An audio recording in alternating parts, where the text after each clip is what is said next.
Welcome to the Supper Talk podcast, where we're going to have all those uncomfortable conversations that you don't want to have at dinner time. I'm Chris, and this is my dad, Steve. Howdy. Today, we're going to talk about how within 48 hours of becoming Catholic, the Pope died. Because how many times do you get to talk about the death of a Pope to somebody who literally just got into Catholicism? Uh, that's I was literally thinking of this as soon as I saw the news on what was it, Tuesday morning, right? Yeah. Uh No, yeah, well, it was Monday morning. Monday morning, Monday.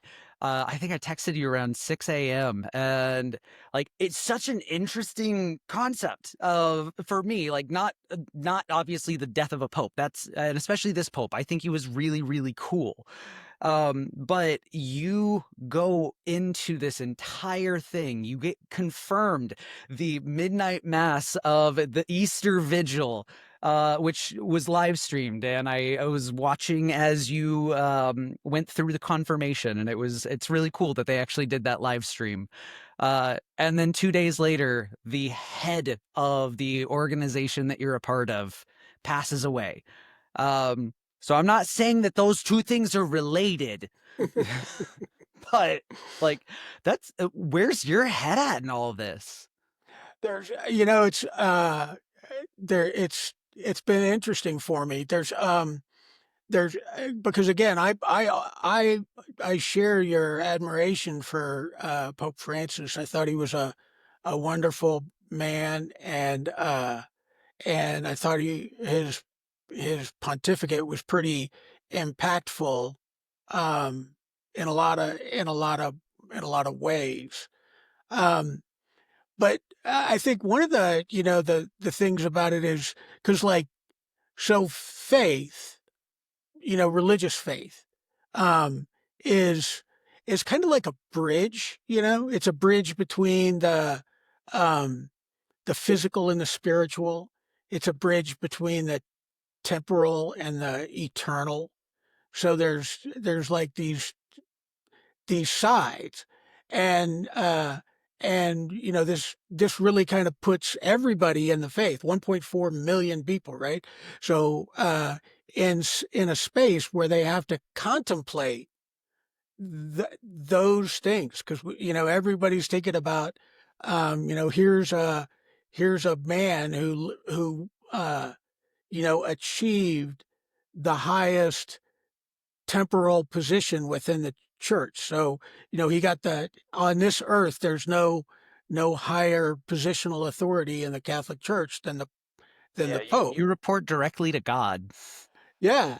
And there's, so, so this person dies, and there's so many things. So it's like, oh, okay, well, so this person is not, anything more than another human being, right? So he dies, in the theological view, he was a sinner just like the rest of us, Hmm. and he, just like the rest of us, he depends upon, um, the unmerited grace of God for his eternal repose. Well, and the And thing that he really impressed me with is he demonstrated all of the aspects of Christianity that I really have a lot of respect for.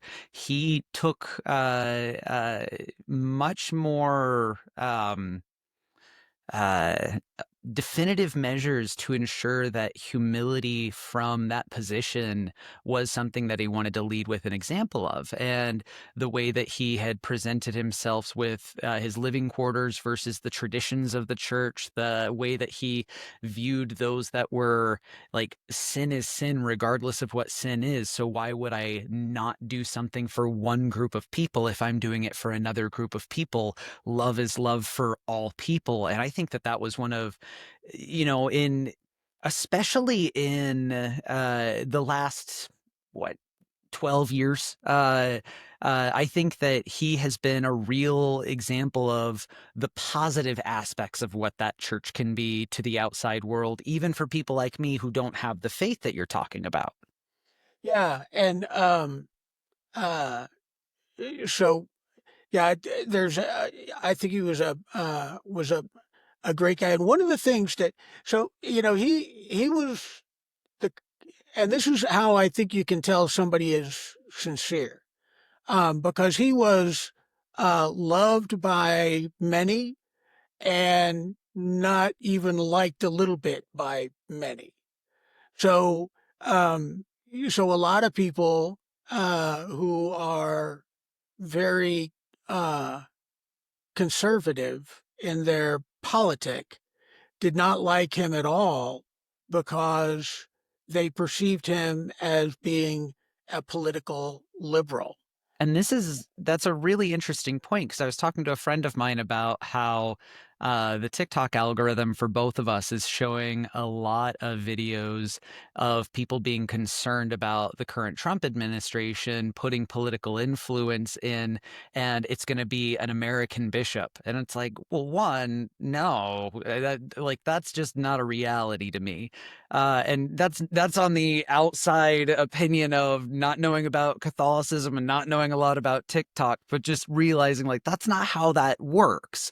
And On top of that, one of the things that you said in the first episodes when you were describing Catholicism to me is this is an organization that has been around much longer than we have as a nation, and we're just one corner of the world.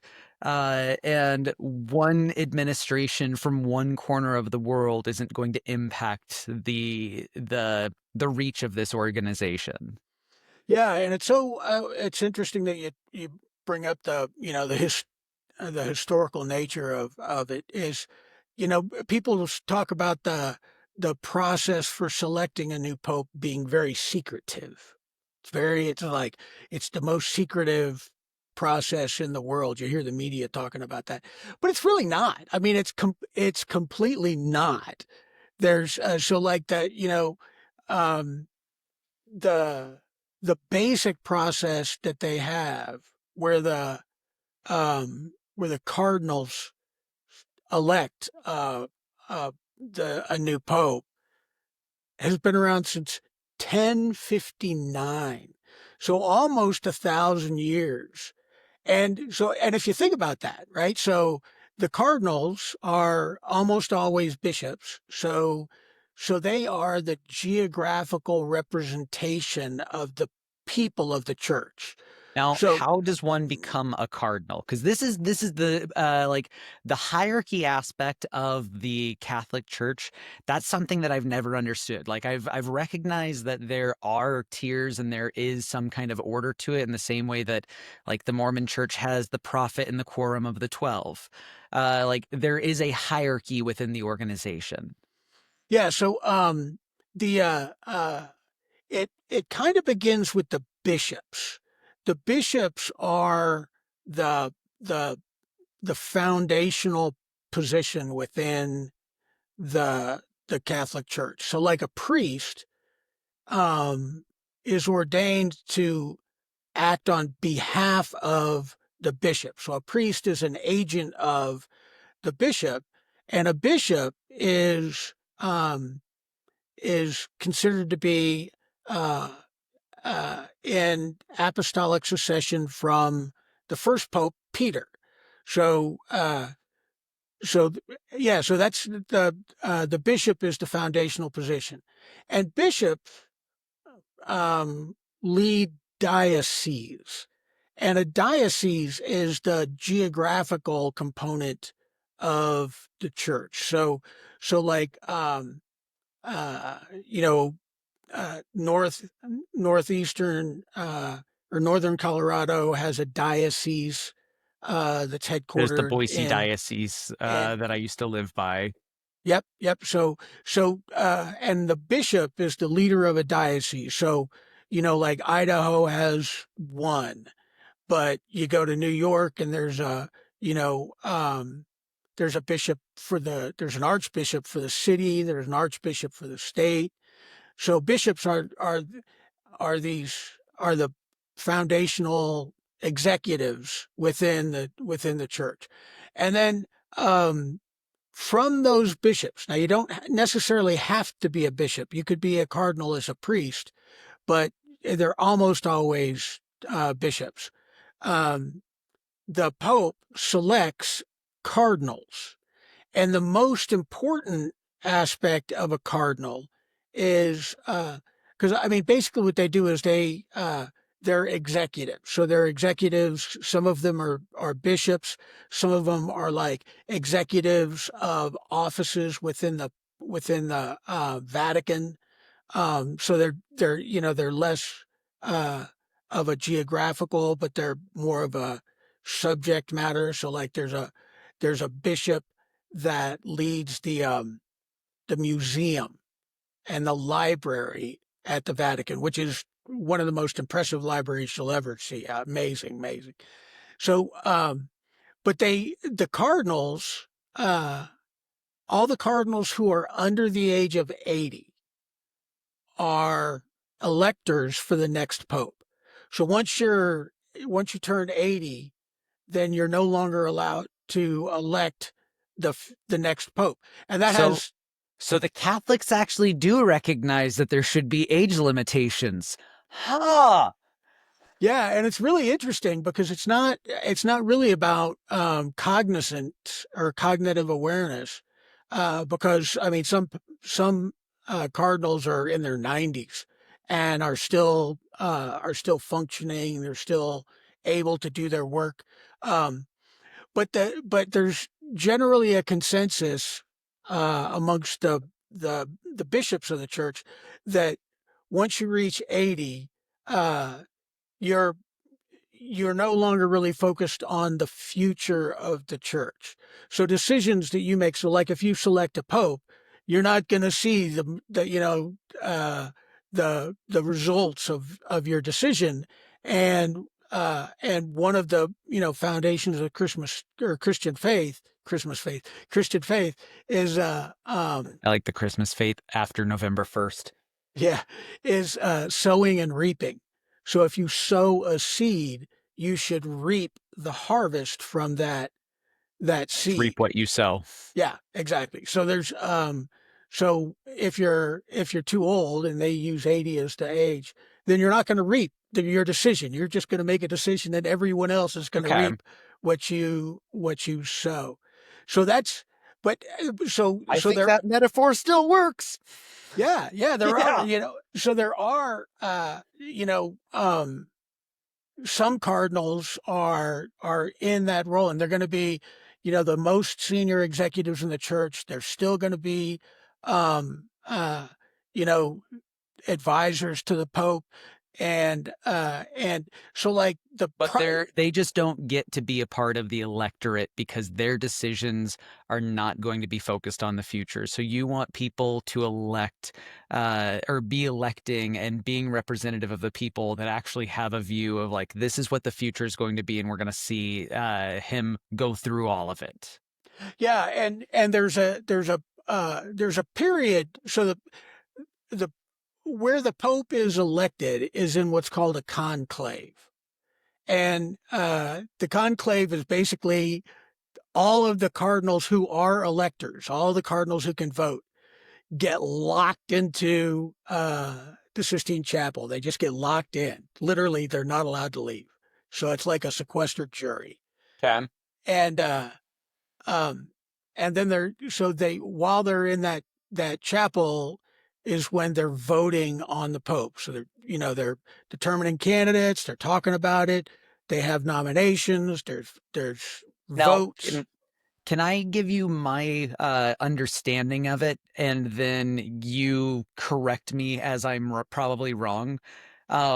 So the way that it's been described to me, I would re-describe it as they believe that the will of God will come through the election process. And if they all vote and there is a unanimous decision, then the unanimous decision is the will of God and that is there. And if there's not a unanimous decision, then they reconvene and they continue the conversation.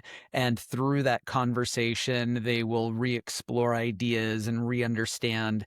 And then once they come to a unanimous decision, that's the will of the God coming in through the elected people. Is that kind of correct, or is it not even close?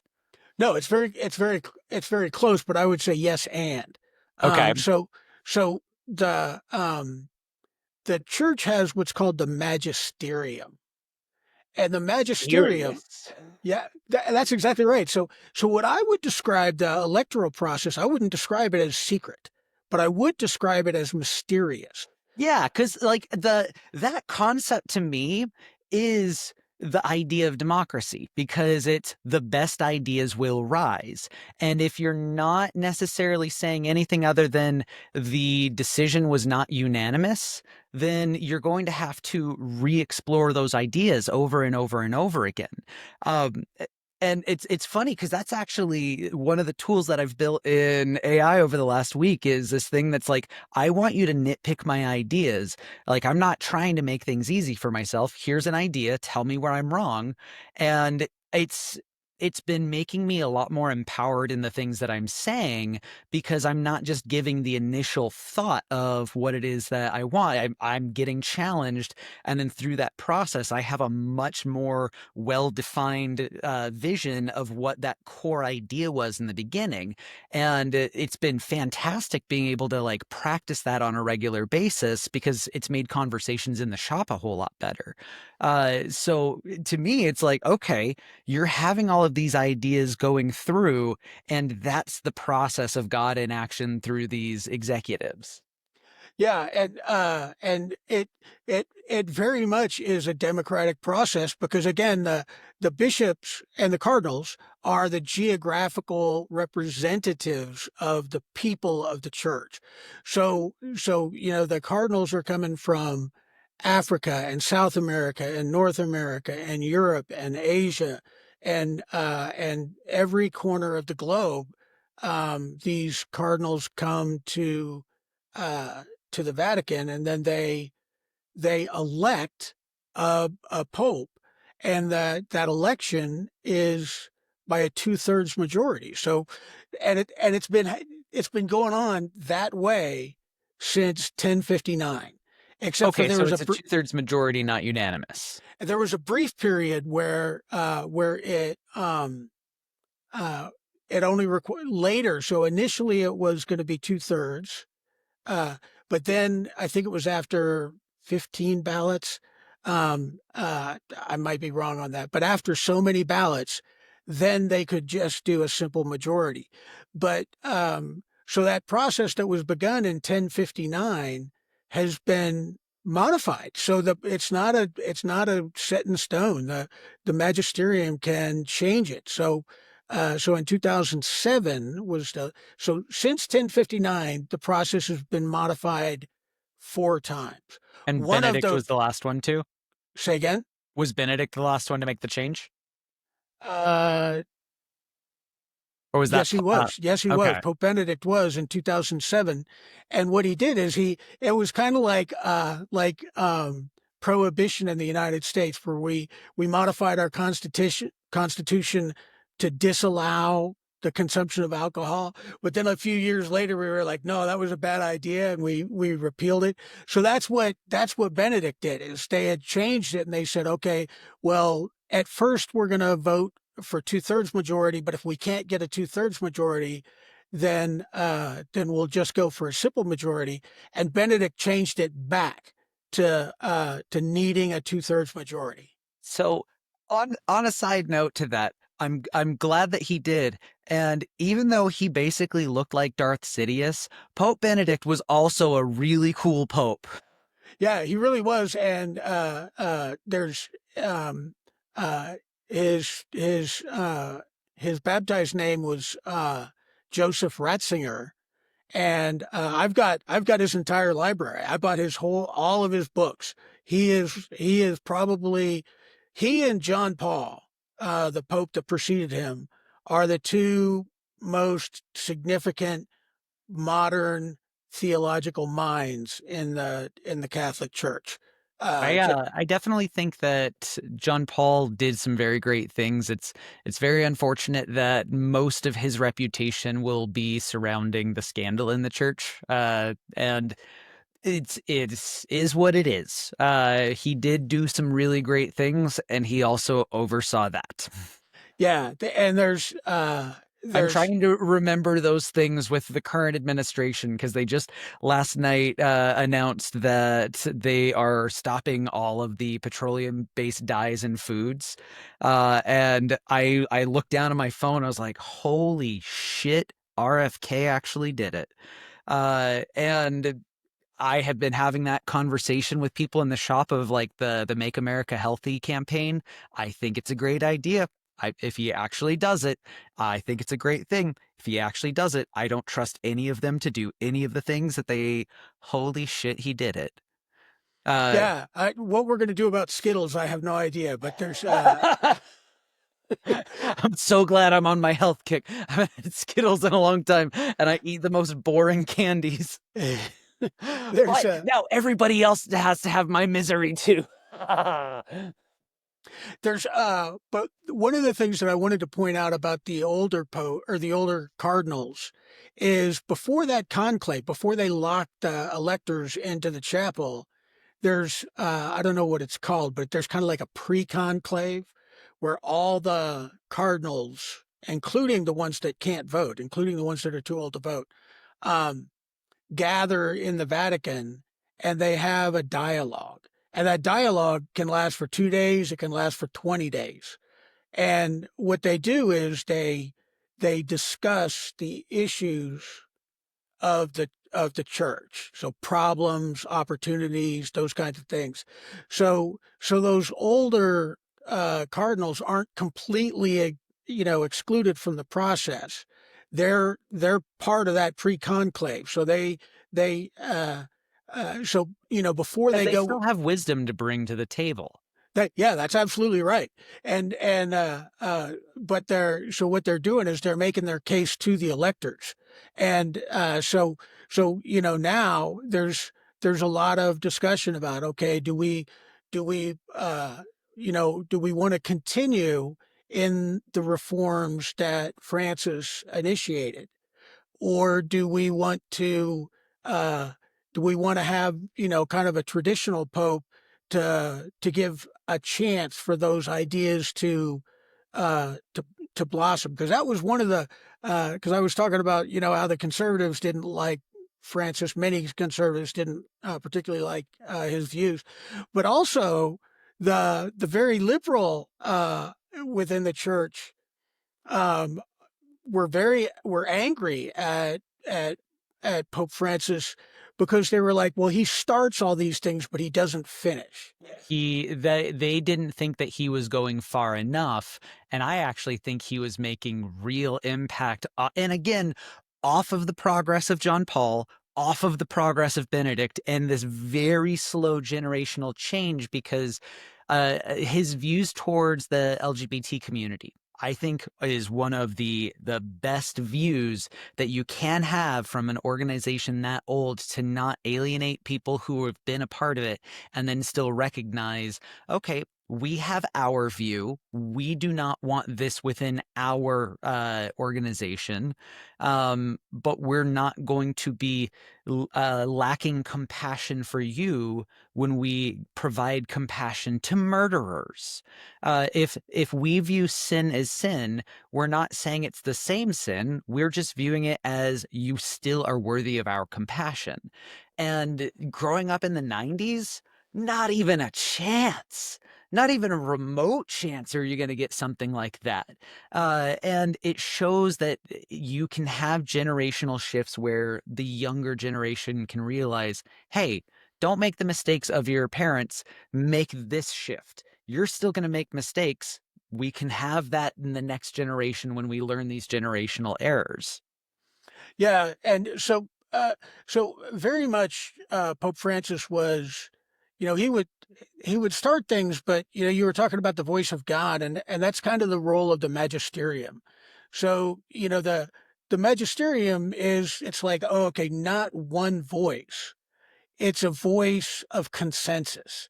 It's a voice that these experienced, wise leaders, not uh, not overwhelmed by the politic of their nation. So, like, American politics is like, it's a complete beast in and of itself.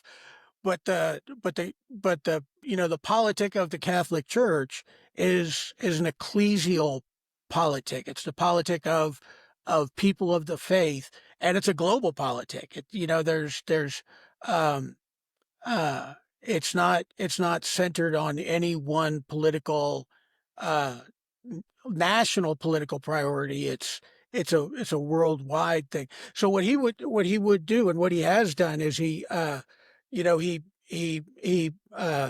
initiates things, and then he just like, okay, well, let's see where this goes within the magisterium, and he wouldn't get too far out in front of the consensus, um because he knows that that's the way that things grow. They don't grow by fiat within the church. But it's not a and this is the criticism of the church is like the Pope is this dictatorial king, and whatever the Pope says goes.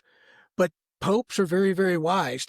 That's not what they do. They work within They're not this. trying to create discourse within the body that they're leading. They're not trying to cut off their nose to spite their face.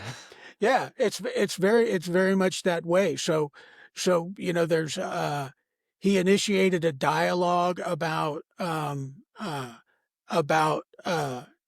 church's views towards uh gays and gay marriage and homosexual activity. And there's an interesting article today uh the Sunday Times, uh, where this journalist who had a single source uh, said that some people believe that the majority of um, uh, the the cardinals who are going to elect the church are gay. That's what the article was. Um, And to me, it's like, okay, well, that's kind of irrelevant in that they're all priests, and their sexual orientation is not a. There's nothing sinful about being gay. Yeah, There's they're nothing sinful. celibate.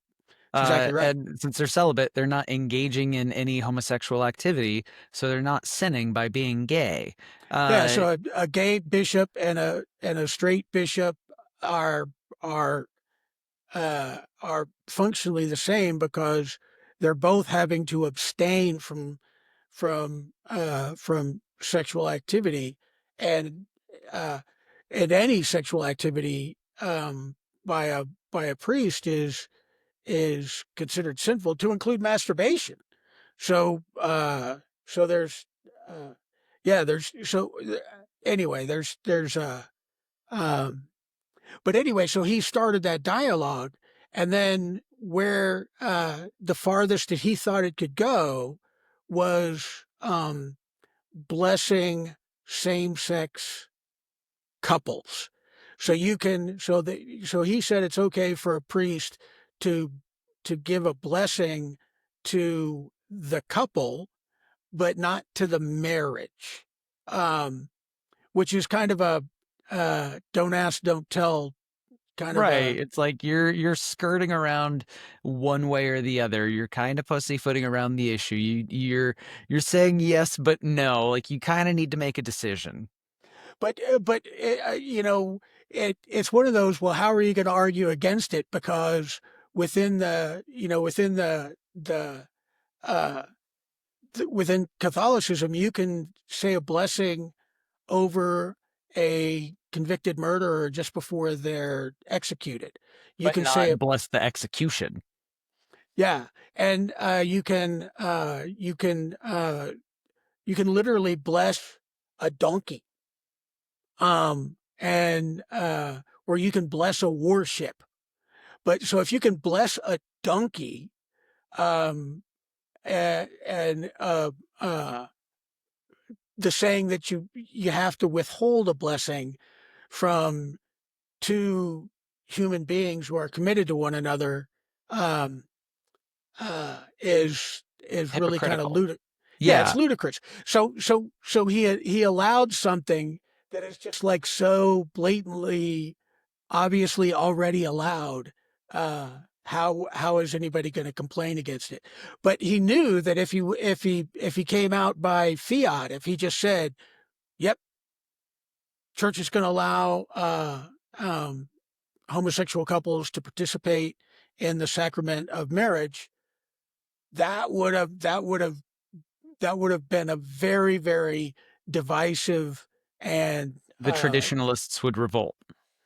I wouldn't necessarily say it's revolt, but you have to think about, you know, to a Catholic, there's no the church is your faith, and if the church is fractured in such a, I mean, look at like the difference between the Roman Catholic Church and the Eastern Orthodox Church. They the separation between those two churches is known as the Great Schism. It is mourned. It's literally people in the Roman Catholic Church still are very, very upset, and they work very, very hard to try and restore it. And they've gotten it. It's kind of not funny, that from a theological perspective, it's literally one word in the Nicene Creed, where the Roman Catholics say that the Holy Spirit proceeds from the Father and the Son, and the Eastern Orthodox uh, Creed says that the Holy Spirit proceeds from the Father through the Son. So the difference is the word and through. Um, But they and the could both Ro- be right. and that's exactly what the Roman Catholic Church has said. They're like, we're not going.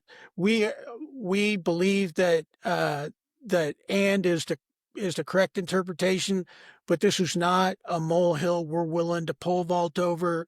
And you don't have to change your creed. You can keep your creed. But so the separation is not actually theological at all. Now it's cultural, and the cultural difference um, is the Eastern Orthodox bishops are much more powerful than the bishops in the Catholic Church. Bishops in the Catholic Church are very, very powerful. Is this like that Roman Orthodox Church? Well, it would be like the Greek Orthodox Church or the Russian Orthodox Or yeah, Church yeah. I'm sorry, or the the Russian Orthodox. That's what I meant. yeah, the Ukraine. So there's and it was literally a separation over um, that dogma when and there I can't remember exactly when it did, but it's been centuries of split. So that so Now, do they have any part of the conclave for the new pope? no, that's the thing. They don't. Completely separate. That is the schism. That's the schism. That is Okay. exactly the Okay. schism.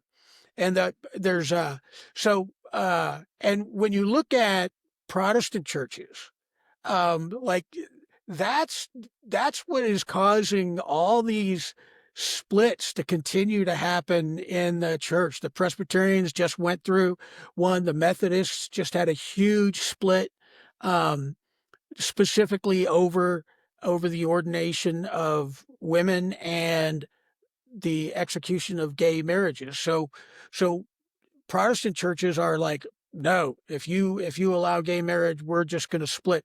And so the Catholics are very, very aware of that. And and while a pope certainly would have the authority to issue that kind of a decree, I don't think I mean you would it would I can't imagine a pope that would just be so That would be so so divisive through the entire world.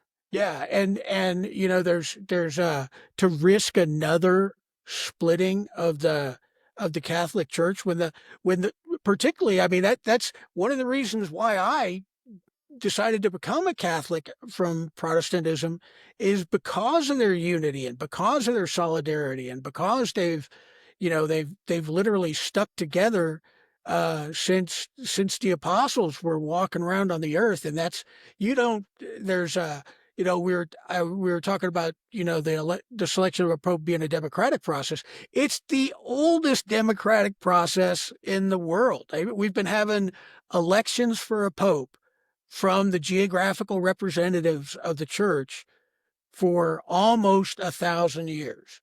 Um, and there's been some the four changes have been about like, oh, okay, initially they weren't locked in to the chapel, but but there was too much backroom politicking going on, so they changed it and they said, okay, we're going to lock you in so that you can't make you know cloakroom deals like happens in the U.S. Congress. There's literally a closet off of the floor of the House and a closet off the floor of the Senate, and congressional representatives will go in the closet and make secret deals with one another to vote for this or for that. And so they said, no, you're going to get locked in. And then they said, no, you can, after so many ballots, you can do 50, just a simple majority. And then they went back to the super majority. So all of the changes, the four changes over 1,000 years, have been just like on the margin about how they're going to be elected. But Okay. it's without a doubt, it's the longest continuous democratic process in the earth. So I keep seeing two individuals in the news. One is from Africa, I believe.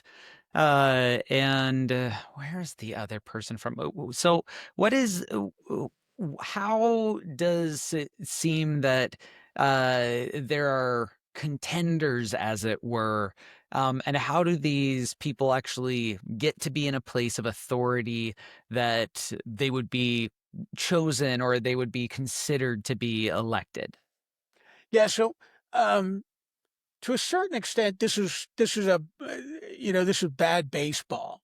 So when you're fielding in baseball, the rule is catch the ball before you throw it. Right. So if you know you're going to have to throw them out at second base, if you're thinking about throwing to second base, you're going to miss the ball and you're not going to catch it. So where the church is at now is still in the process of It's the speculatory phase. no, the process of grieving and praying over Francis. There's a period called a novena.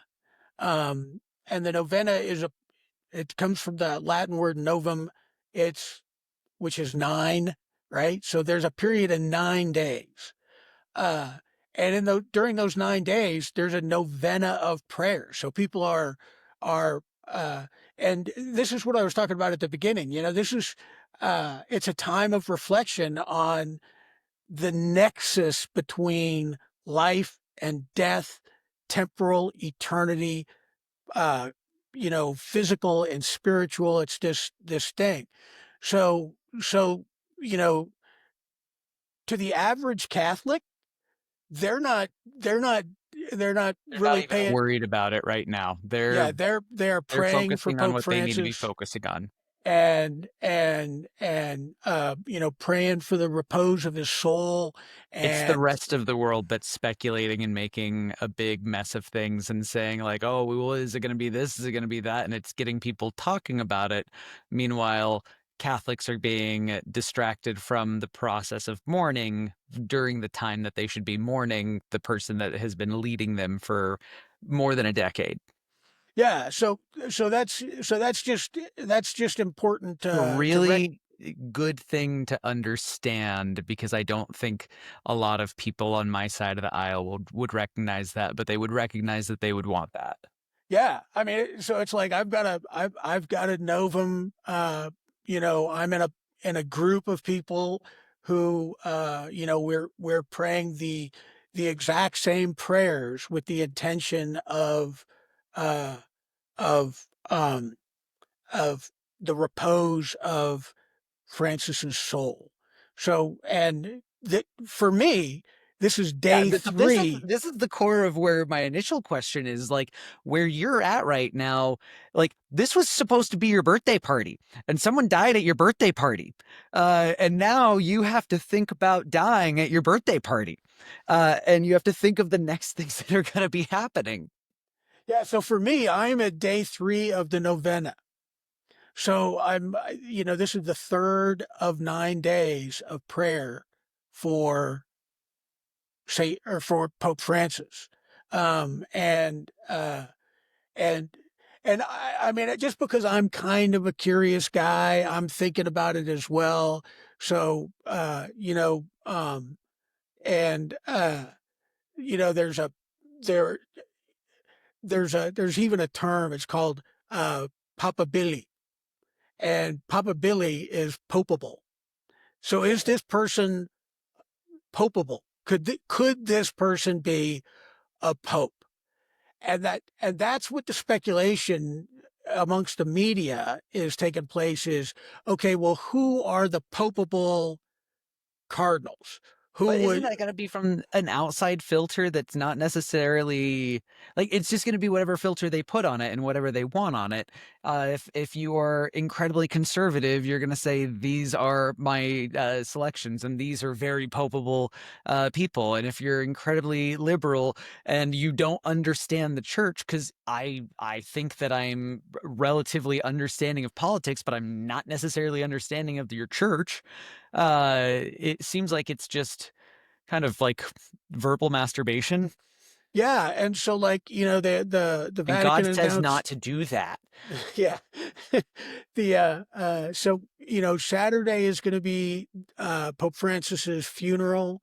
And so if you just think about that, he's lying in repose. He's going to have a funeral on Saturday. He is bucking the trend of popes being buried within the Vatican, and he chose to be buried in another church that's in Rome, but it's not inside Vatican City, and but it's a chapel that he would go to whenever he left the country, whenever he went on an international trip.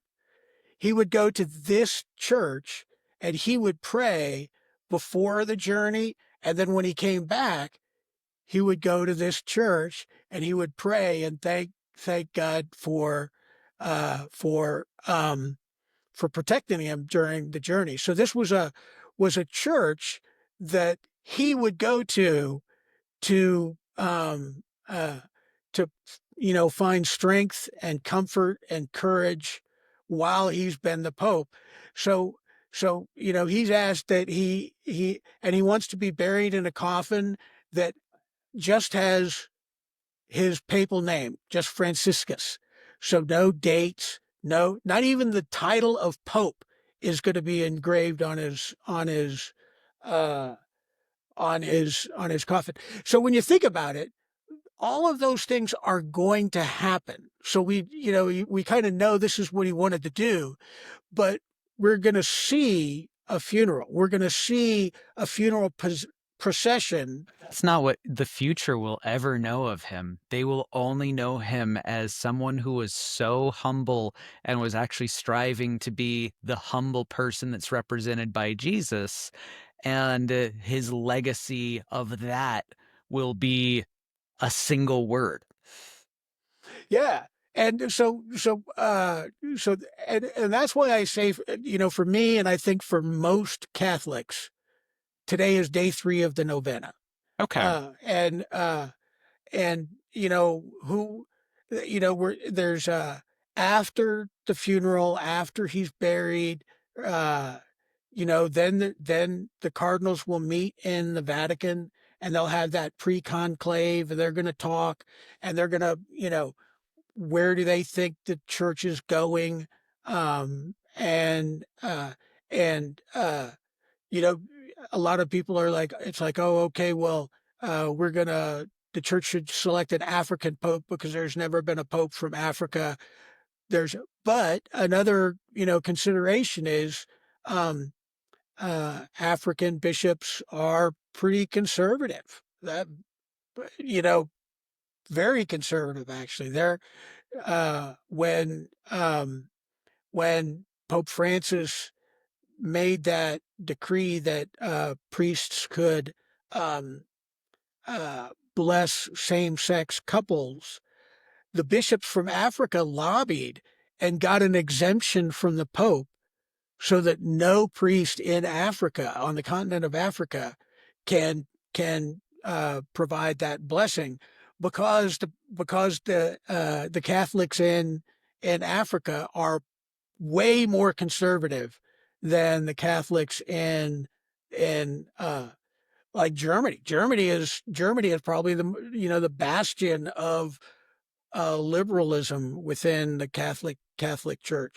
So it's not just where's the new pope going to come from. But what are the values that are representative, and how are those values going to stand on a world scale? And just because our country is our voice that we hear loudly, it's just one of many voices that are going to the table. Yeah, and the cardinals are going to have to kind of come to a consensus even before they go into the conclave. They're going to have to come to a consensus of, okay, what is the state of the church right now? And when we're going through the process of electing a new pope, what is it that we're trying to achieve? What do we, what do we want for the church to come through the next pope? Okay.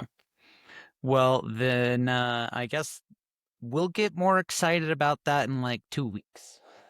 Yeah, yeah. There's to me, that's the most interesting part of the whole conclave is the number of ballots. So they do, after every ballot, after every time they vote, smoke comes out of the little chimney. And And it's if either there's black smoke or white smoke. And black smoke, there's a consensus. White smoke, or no, white smoke, there's a consensus. Black smoke is we're voting again. Yeah. So it's one of the things. So like if there's four columns of black smoke and then a column of white smoke, then the church is pretty unified. If there's 35 columns of black smoke and finally a column of white smoke, we got to white smoke, but the church is probably pretty divided in terms of, what direction do we want this to go? And eventually they just needed to make a compromise because they knew that they had to elect a pope. Okay. Okay. Well, things that we're not united on. You had mentioned that there is here in America a case that's going on with the Supreme Court in Maryland. And I have had stuff going on the last couple of days, so I haven't been paying attention to the news. And I think that this is related to a lot of the reasons that people are concerned about, America's push towards conservative pope.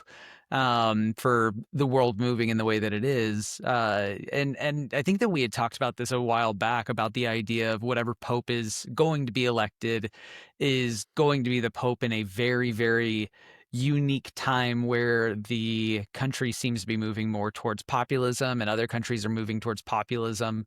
And the infighting we have obviously in America all the time is about gay rights and how parents want to educate their kids. We have talked many times about how we want to do a homeschooling episode, and my friend Nicole actually wants to join us and give her perspective as someone who homesteads and has 5 kids that she has homeschooled their entire life. And I've had many conversations with her about it, on how I think that they're missing out on things and how I think that they're getting other opportunities that other kids wouldn't get, and they're going to be adjusted in the way that they will adjust. And I can't judge because I was homeschooled. But there's something going on in Maryland, and you know more about it than I do. So what is going on right now? Yeah. So the case is Mohammed versus Taylor. and basically, so within public schools there is human sexuality curriculum, right? So we expect that as part of uh, the study of the human body, um, reproduction is part of the human body. Yep, So and you're we've gonna always had the conversation since I was growing up. Do you go with the approach of abstinence, or do you go with the approach of education and exploration?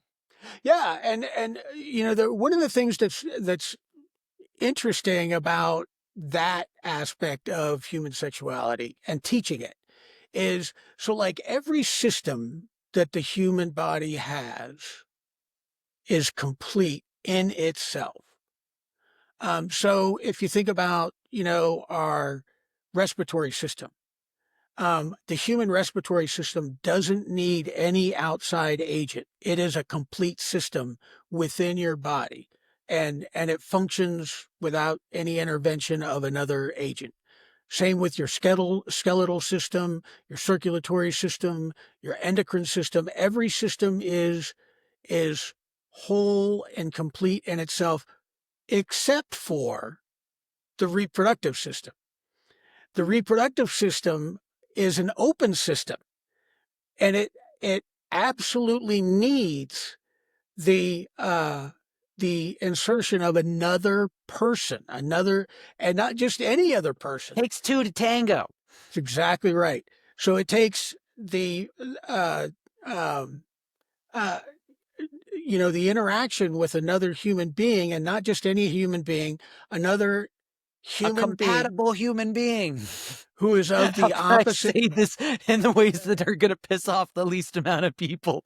Exactly. Yeah. But there's so regardless of how that happens, whether you get a surrogate, whether you go for a you know, a sperm donor, do IVF and implant it uh, into their mother, or whether, I know Which is people extra who. interesting with Nicole specifically because she is starting a surrogacy, and this is her. I can't remember if this is her second or third surrogacy, but she is being a surrogate mom for another couple, and she's documenting this entire experience on her TikTok, and it's going to be really cool. And she's been surrogate for twins before, and that's what she's about to do. And the science behind all of it is amazing. Yeah, so and I know people who have literally just talked with a friend, and they go through the same thing that natural family planning is, so when you're ovulating, and the friend would masturbate in the morning and then bring his sperm over to their home, and they used a turkey baster, literally used a turkey baster to Get uh, pregnant. to get pregnant. And that might sound weird, but why should you spend thousands of dollars to go through this formal process that really only makes insurance companies rich? Um, Baby soup. Here's baby soup. that's exactly right. And there's so yeah, so I I know. am going to acknowledge, ew. Just Yeah, ew. Ew. there. If that's what you want to do, whatever. Not for me. Ew. But all of human life is ooh, right? So we're Ew. there. Which is Yeah, why I had my ew snipped. so there's there. I mean, we are chemistry. So we are all kinds of gross things in test tubes. We're We are a phlegm. big fleshy sack of mostly liquids. Yeah. So so and people expect that, right? So we expect, and it's normally sometime around fourth or fifth grade. There's kids will go through a health and human sexuality curriculum that teaches them about the reproductive system, which is a uniquely communal aspect. It's that is what makes humans relational creatures. We have to be in relation with other humans in order to continue as a species. It's just necessary. We're So, social creatures and we reproduce socially. yep, absolutely. So, so, but, so what this case is about is an English curriculum. And this English curriculum doesn't take place in fourth or fifth grade when kids, have a certain level of understanding about the world and how the world works. It begins in kindergarten with children as young as 4. And because it's an English curriculum, it's just a series of stories. And it's story, there, and for some people, the stories would seem very innocuous. For some, they're not innocuous at all.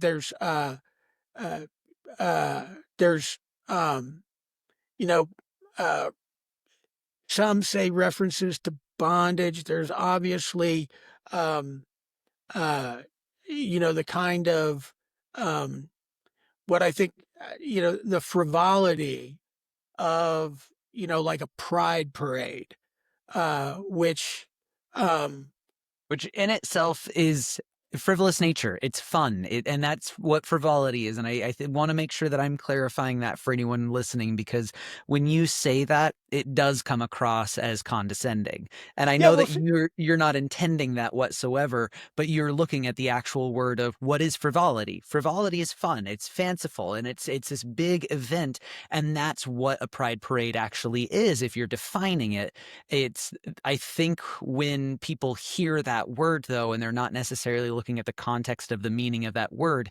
it does come across as a condescension. yeah, and I'm choosing my words for the exact same reason you are. I'm Yeah, and trying to I know that. there's and it's there's so I the whole idea behind the word gay is gaiety is frivolity and fun and that word uh was co-opted to also mean homosexuality. There's but that doesn't but the frivolity that's associated with gaiety is is is really the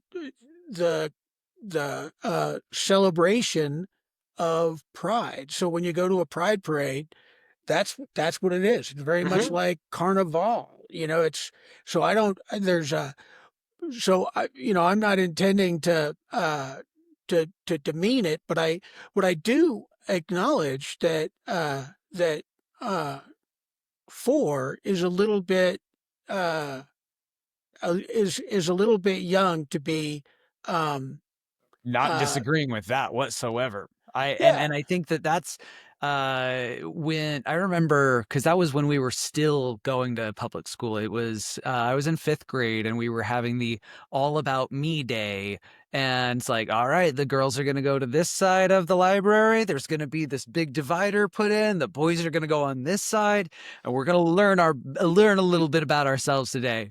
And all of the time that I was homeschooled was from 6th grade to graduation. And I remember every single grade from first to fifth, just because that's all that I have to remember. I don't have high school memories. I have elementary school memories. And I remember first grade was the year that I discovered swearing.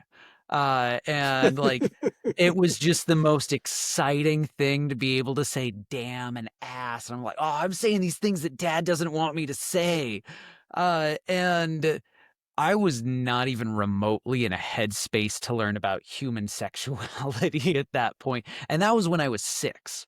Uh, I would imagine, looking back at my life, 10 makes sense. Like, it's before you're about to go into puberty, so that way you understand puberty when you're experiencing it. You understand the horrific mess that everyone has to go through.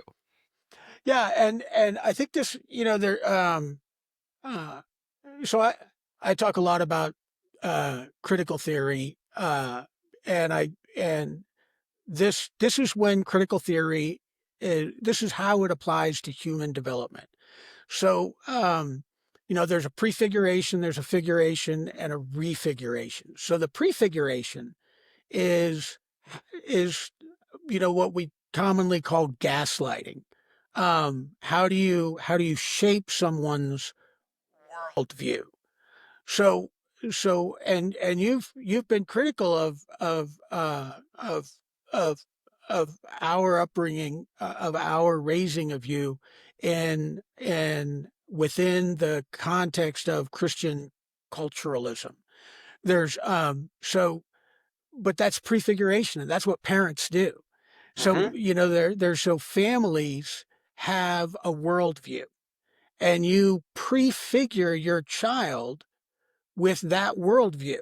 And then at some point, and this is, I think last week we talked about, um, uh, uh, uh, oh, now I'm in a, anyway, the song. Uncharted. Well, I get what you're saying though, is you are, regardless of if you're being intentional or deliberate about it, you are shaping your child's worldview through your worldview. And regardless of if you are structuring it and saying, I know what my worldview is, so I want that for my child, or if you simply have a worldview and your child experiences it by observation, you are creating a dynamic for your family, like in with whatever unintended consequences you may or may not consider. Yeah, so in your upbringing, you were prefigured into a Christian worldview. A Jewish family will prefigure their children into a Jewish uh, worldview that includes the Passover, right? And an understanding that, we are God's chosen people. And because we're God's chosen people, we were saved when others were not saved.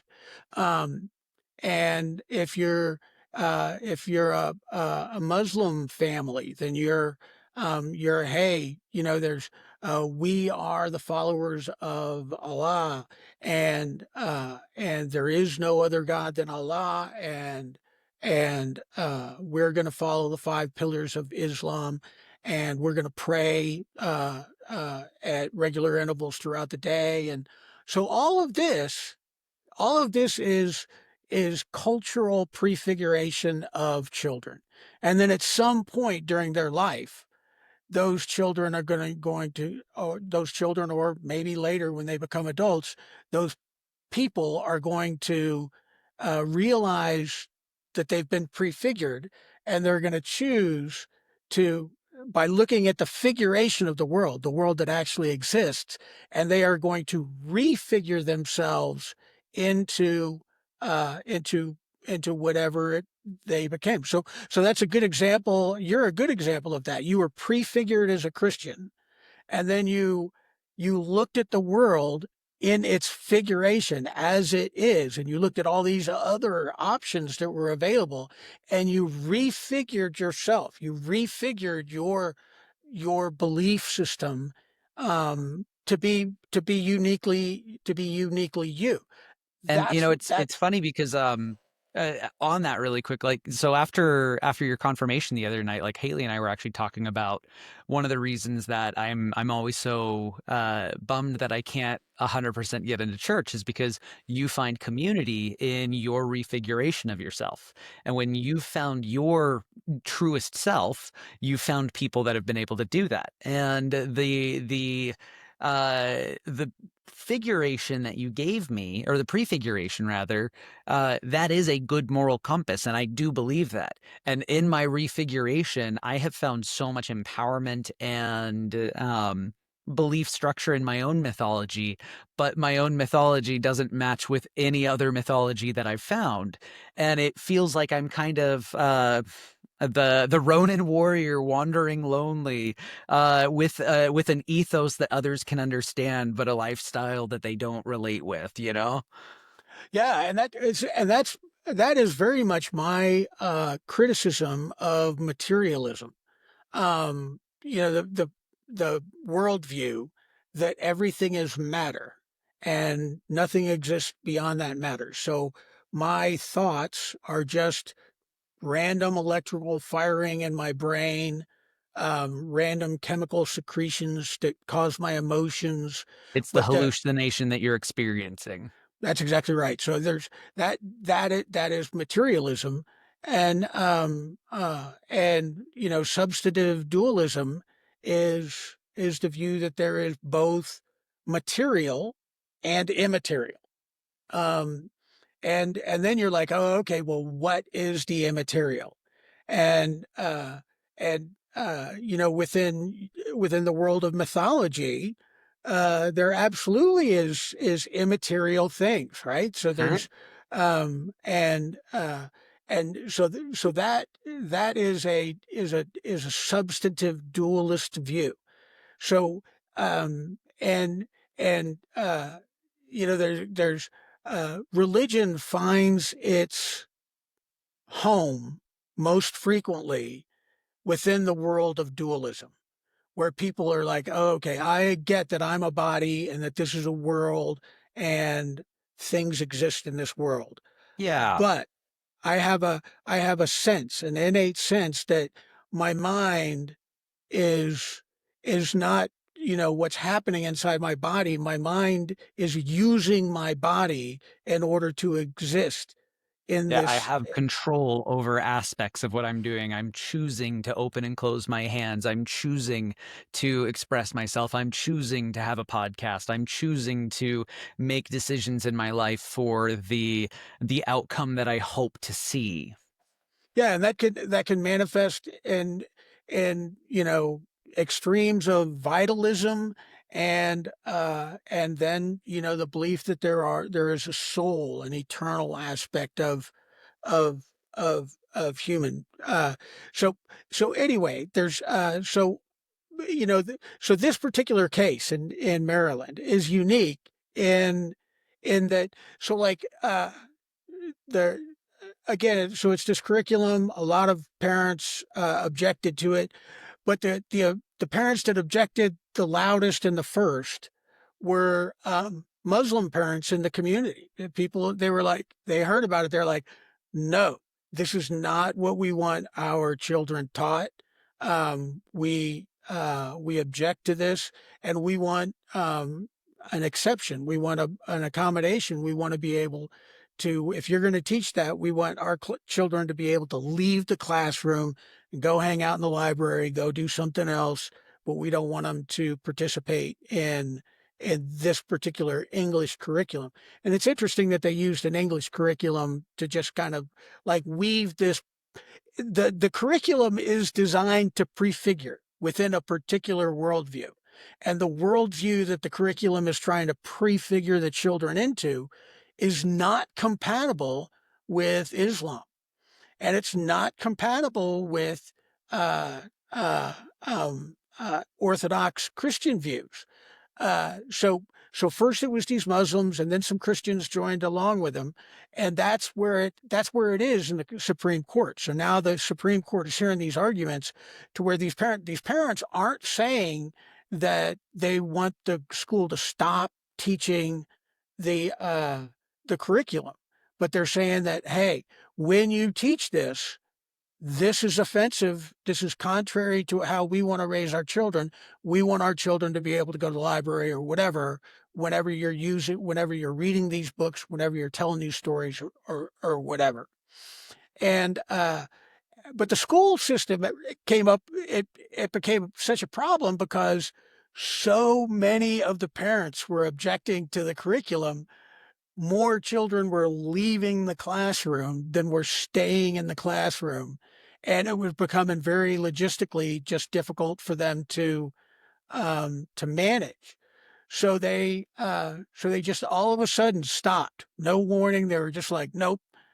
Now everybody, it doesn't matter. If you don't like it, you're just going to have to learn to live with it. We're going to teach this curriculum to all the children, no matter what the parents think. And the parents complained, they finally levied a suit, and that lawsuit is has found its way to the Supreme Court. Um, Okay. So, from my perspective, I can like I'm probably one of those people that sees that as benign, like the lessons, but see it as benign for someone who's a little bit older. And I saw some of the books that were on it, and it's like, yeah, they're kind of the play school books, the golden era books, but they're modernized about modern themes and modern um relationships. And if you are a modern person and you want to have your kids raised in a modern worldview, which I'm a modern person, I don't really care. That's not really an issue if that's what it is that you want to have your kids exposed to. And I do think that if that's how you're wanting to raise your kids at 4 years old, like looking at those books, they're pretty benign, minus the ones that are a little handcuffy. Uh, Yeah, like, you should find what the normal uses are and then discover the fun parts. So I'm definitely one of the people that is like, that's not really that big of an issue. But what is the big issue for me is being able to have a sense of control, and not necessarily control, but a sense of knowing what direction it is that you're putting your kids on for the path that you're hoping that they get to be able to live out. And yeah, I have been very critical of homeschooling in the past, and specifically of being in a Christian homeschool. But one of the things that I also am incredibly appreciative of is you recognized my curiosity at a very young age, and you encouraged me to be curious so often. And I remember one of the things, even leading up to the keychain event that you brought me out of school, was when my math teacher was just telling me to accept an answer. And I was talking to you about it as a 10-year-old, and you had said you question everything. You find out what their motivation is, and you keep questioning them until you get to the core root of what it is that they're trying to get to. And if you don't question it, they will take advantage of you. And like, you told that to a 10-year-old, which did help kind of shape my worldview. And then being homeschooled, okay, can I be critical of the fact that I was left alone most days? Yeah, I can be really critical of that. Or I can acknowledge the fact that you gave me a space to be as curious as I possibly could. And those are things that, now I'm almost 40. And now that I have AI, like, oh my God, how curious can I get if I have endless capabilities? How much empowerment do I have knowing, like, I don't know anything about this. Let me learn. And that really did shape me in a way that I think I have a leg up on a lot of people my age, in one aspect of my life. Now, am I completely 5 steps behind in social situations? A little bit. But it's what's the give and the take. yeah, and uh, one of the things that's interesting about, well, it's not necessarily the lawsuit, but um, uh, in the Sunday Times this morning, there was an article, and there are a group of um, parents in that same school district who are objecting to the lawsuit in its present form because there was no place for them to join. And the reason there was no place for them to join is because they're non-religious parents. But they're non-religious parents who are looking at the curriculum in the same way, saying, this is absolute insanity. And I this don't, is why I support the Satanic Temple, is because they recognize that if you want to be able to have a religious fight as a non-theistic person, you have to have an entity that's represented within the bureaucracy, so that way you can show up at the table. It's not that there's people that actually believe in demons. It's not that there's people who are sacrificing goats. It's because we simply want a space at the table. yeah. And so these people are like, there was no way for them to join the lawsuit because the premise of the lawsuit is um, is religious accommodation, and there's no acknowledgement of what I would just call Well, materialism. I have this wonderful tract, uh, and I would love to be able to let them know that they can join these lawsuits. Yeah, but again, but in order for them to do that, they would have to be like, oh, okay, well, I have to agree with this group of people, and I don't agree with that And group of I people don't either. agree with most of them. Yeah. So is there is is it inherently the right of the parent to uh to establish the prefiguration of their choosing for their children, or is it inherently the right of the state to determine what the prefiguration of all children will be with regard to human sexuality? And like, so like the the gender and so the gender aspect, so gender identity and gender uh um uh what's the word I'm looking for? Gender identity and gender expression. That's what I was looking for. I don't know why I was having a so gender identity, gender expression, and sexual orientation are three aspects of uh, human sexual identity that are not physical at all. They are psychosocial. So, so the so sex of female is a biological, physical reality, but the gender of feminine is is a state of mind. It exists I within you. have a lot of femininity that I present in a lot of my life, even though I have stubble and a mustache. Yeah, so the whole idea behind worldview prefiguration is helping to shape the psychosocial development of a child. Um, and traditionally the role of that psychosocial prefiguration has been parents. That's what parents do. That's They there's raise their kids. Yeah, if we go back to the open loop, the open reproductive system where it requires communal activity, if you just look at the natural law of it, completely understanding that there are extra natural processes, IVF, all this other stuff that surrogacy, all this other, there's all these other things.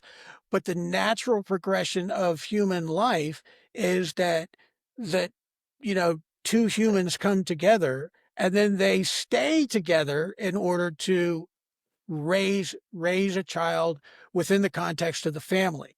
So certainly within the Christian worldview, the family is the center of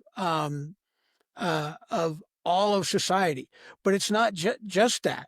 It's uh, with if you look at oh, why am I the uh I'm having a hard time with names today. But if you look at the way that communities develop, the center of community development in in all aspects is, oh, okay, well, kids are part of a family, and then that family is part of an extended family, and then that extended family is part of a community, and things pretty much progress out from the individual through the family into the greater society. And that's within Christianity, it's within Islam, it's within Judaism, and it's within Hinduism, it's within Buddhism. There's in virtually all of the religious faiths, um, that is true. And it is also true in the most liberal, progressive, um, materialistic families who are like, hey, I don't want you Because even a indoctrinating. same-sex couple is going to love their family more than the state could ever love their family. Yeah, and I don't want you to indoctrinate my child into your Christian thinking. That's the whole argument against not having recitatory prayer in school. There, or even things like saying the Pledge of Allegiance. Well, you're a nationalist and I'm not a nationalist, and I don't want you to indoctrinate my child into your nationalism by requiring them to put their hand over their heart and say the Pledge of Allegiance every day. So historically, we've got a long tradition in the United States of not allowing the government to coerce the psychosocial development of children, that in a way that is contrary to uh to the family. The family becomes the center of that thing, and that's what these the commentary in the Sunday Times. Non-religious parents have rights too. Well, but there's no place for them to have a right, because we're thinking that there has to be a religion, but it's kind of come to this point because Where people because like the me are is telling everyone, hey, my car has Satan on it because if I exist, it's because I want you to exist. Yeah, there's so I think it's really, really interesting. I don't see how this well, I do see how I can see the Supreme Court kicking it back to the lower courts, because the argument hasn't even fully been developed. They don't the lawyers are arguing, and they're like, they're asking, well, what age does this curriculum begin getting shared with children? And the lawyers are like, we don't know. We don't want to That's touch that one. and they're like, oh, okay. Well, are the books just present in the classroom, or are the books being read aloud to the children? Well, we don't know. There, so uh, there's just not a lot of information. You know, Uh, what I immediately think of with something like this from like a business minded perspective is I understand why people choose charter schools. And I understand why people choose Catholic schools. And I understand why people choose schools that are separate from the public education system. And I think that with, more increased diversity and more individuals being able to have the ability to raise their kids the way that they want, this is going to create a huge demand in the lack of support going into the Department of Education. And that'll create a real need. And there will be a lot of opportunities for people to create private institutions that align with different worldviews. And it'll actually, in the long run, this is one of the areas where capitalism can actually benefit the people, because in the areas that there is a demand for a specific type of education, that education system is going to pop up. If there's enough demand for a science-based education, that will pop up because somebody will be able to make money off of it. And I don't necessarily see that as a bad outcome through this kind of difficult experience. If But it is going to be this process that we're all going to have to be watching as it goes on. yeah, and it's interesting that you bring up the Department of Education, because like people Because think that WrestleMania was this weekend, and it's Linda McMahon. I know, that's so awesome. There's I'm not excited about that. It was WrestleMania this weekend, and everybody that I know that loves wrestling was posting about it. And one of my buddies went to Vegas to go see WrestleMania, and he's like, "This is a childhood dream." yeah, and it's there. And now Linda McMahon is a serious She's a executive, savvy and businesswoman, that's and exactly as right. a And business person, I get it. I get it. but the I see hate people. her husband, but I get it. he is a funny guy, but uh That's not the description that I would use, but let's continue. the but see, so people think that the Department of Education is like this it's always been around. But I was in school when the Department of Education was formed, and it was literally so the National Education Association, which is the union that represents teachers in the country. Um, they gave a they endorsed Jimmy Carter for presidency, and they donated to Jimmy Carter for his presidential campaign. And it was the first time they ever endorsed any political candidate. So it was a big, big deal for Jimmy Carter because obviously the NEA represents teachers all across the entire nation. That's a huge, huge uh, lever into a very, very large voting bloc, and was probably the largest factor that got Jimmy Carter elected as president of the United States. And he repaid them right away by forming the Department of Education. So the Department of Education has inherently, since its foundation, been a political organization in order to implement the political aims of that union, of the NEA. Um, so I am not in any way, shape, or form mourning the loss of the Department of Education because it's never been able to shake that. I always tell my clients, as much as I want to have an opinion, I have zero kids. I have zero intention of ever having kids. I've made preventative measures to make sure I don't have kids. So I feel like the only impact of an opinion that I have is these kids are going to be the people who work at nursing homes when I'm old and decrepit because I don't have a kid to take care of me. Yeah, but that's one of the arguments. People are like, oh well, if you're a man, you can't vote on women's issues.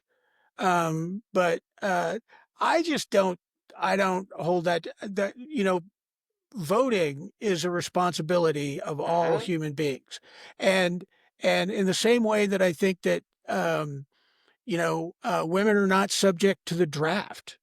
But do I think that women should not be able to vote for their senator because their senator might, declare war or something like that? That's they're so Yeah, uh it's more complex than just because everybody's going to have their own view and their own opinion, and if your opinion is to support women, okay, vote that way. If your view is something different, vote that way. That's where the great ideas come from. It for me personally, I was like, oh shit, they took away her rights.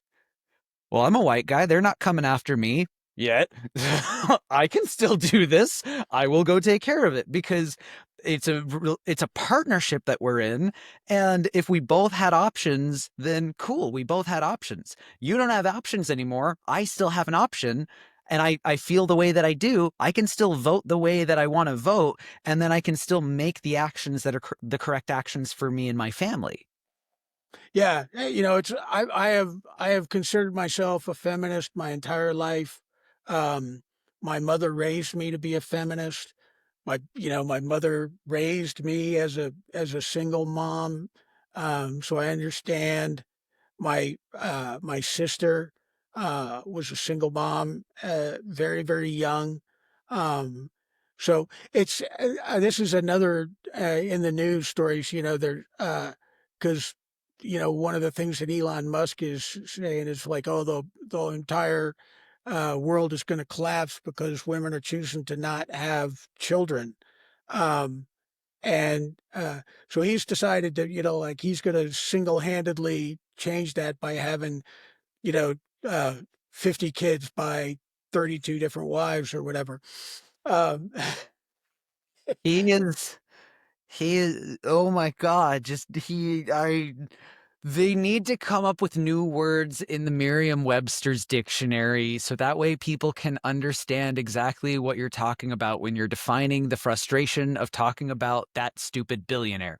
yeah, he's a very, yeah, uh, but, uh, but again, I mean, that's that's the thing there. So, it's so funny that, uh, when there was a big debate in the early 1960s over, um, the, uh, the birth control pill. Um, and it's interesting that the birth control pill that is completely safe and has been used for decades, by all kinds of women. So there, we absolutely know the medical ramifications of taking birth control.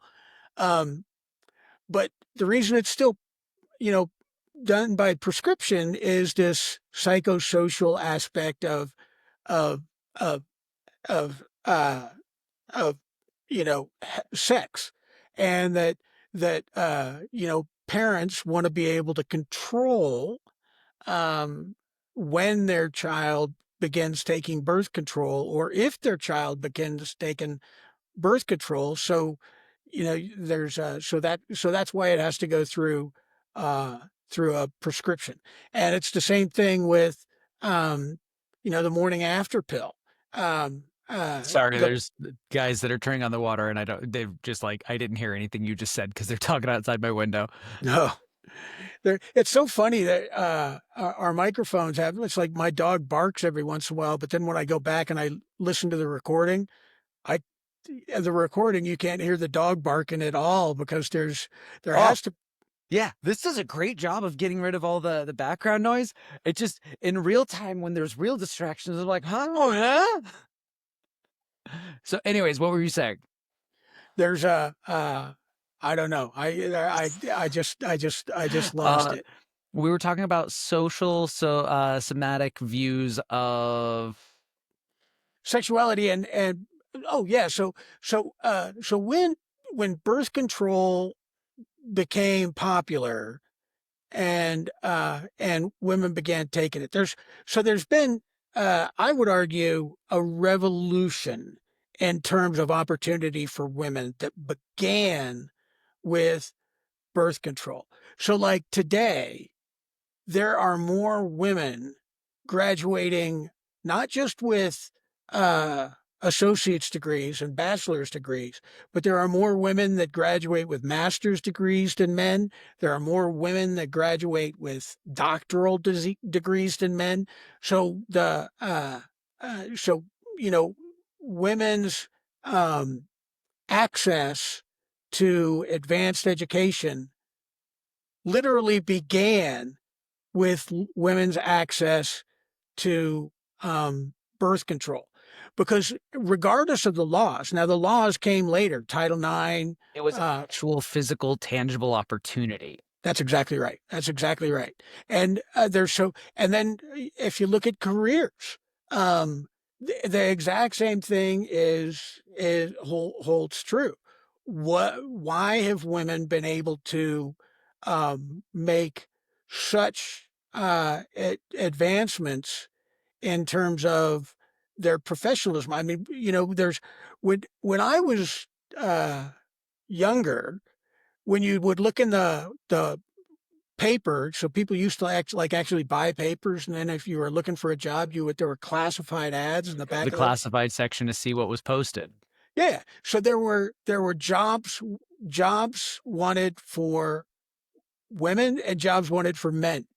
So there were And there was a literally lot of administrative jobs that were available for women, and that was about it, which is where all the stereotypes that come from, oh, that's a woman's job. It's a secretary. And no, that's all that was available to them because they had no opportunities. That's exactly right. And that's so I grew up where you would go to the help wanted men, help wanted women. So there was clearly, and this is the prefiguration, right? So I was prefigured by society that some jobs are only for women and that some jobs are only um uh for men.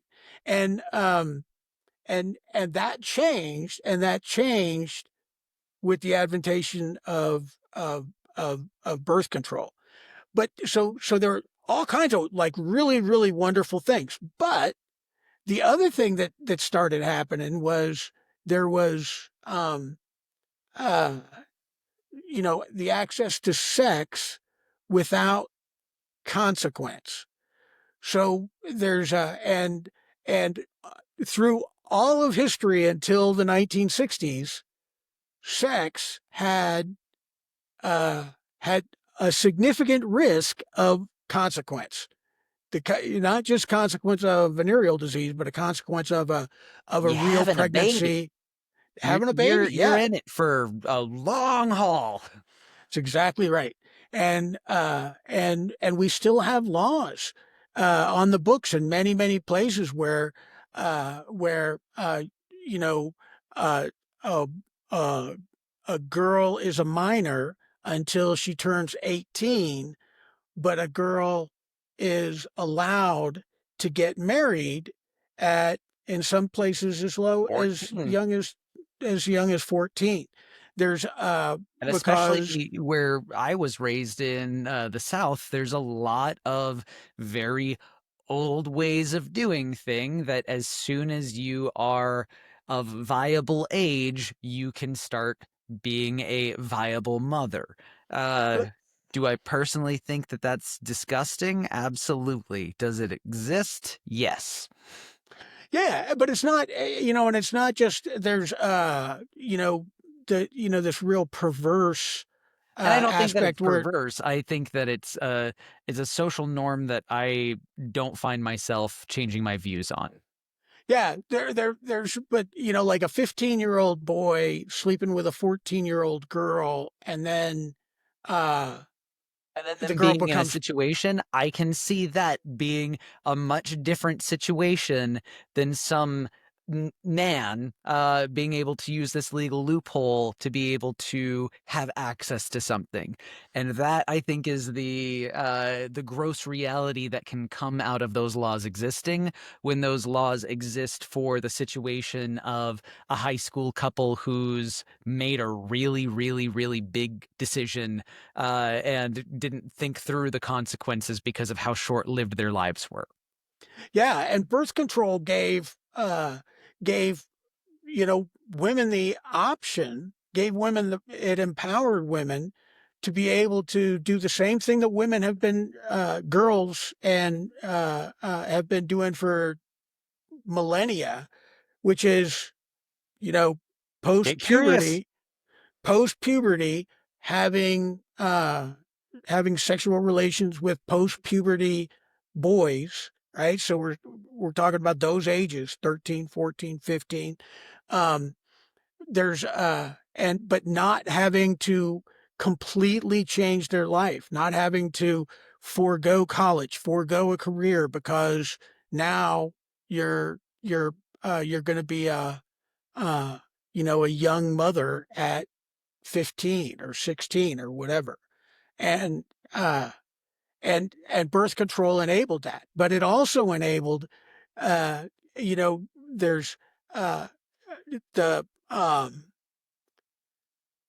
the ability to not consider the relational and the psychosocial consequences of sex, because sex is one of those things, again, the whole psychosocial aspect of it.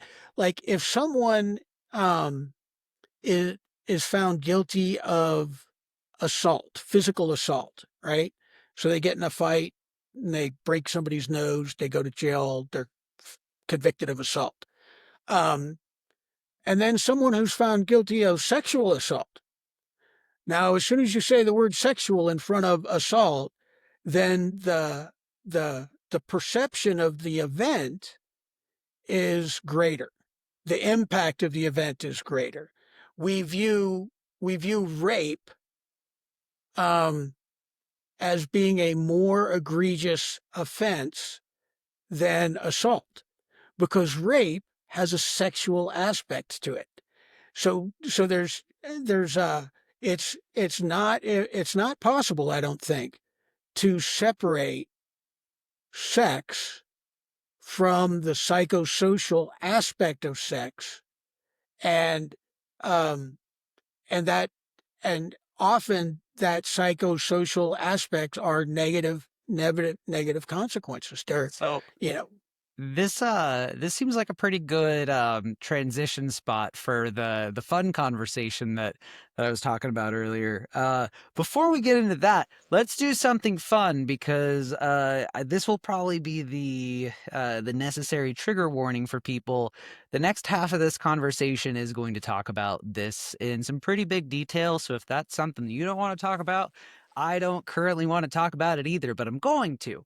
So we're gonna do something fun to break the ice. And we're going to do our table topics like we always do every week. This is a card game that you can get that's just conversation starters, and this is the family dinner conversation starter. So since this is supper talk and we don't want to talk about the things that we don't want to talk about, we're going to talk about what's the yummiest thing that you can cook. Hmm. As So somebody who went to culinary school. yeah, so for me, it's grilled peaches with a cinnamon orange reduction. Uh, I have a story that's behind the um favorite or the yummiest thing that I can cook. I can knock fried rice out of the park. Uh I oh, I you bet I know already what know the where this is story is. going. So growing up, I remember there was a season that mom needed to leave Georgia and come to Idaho to be with family.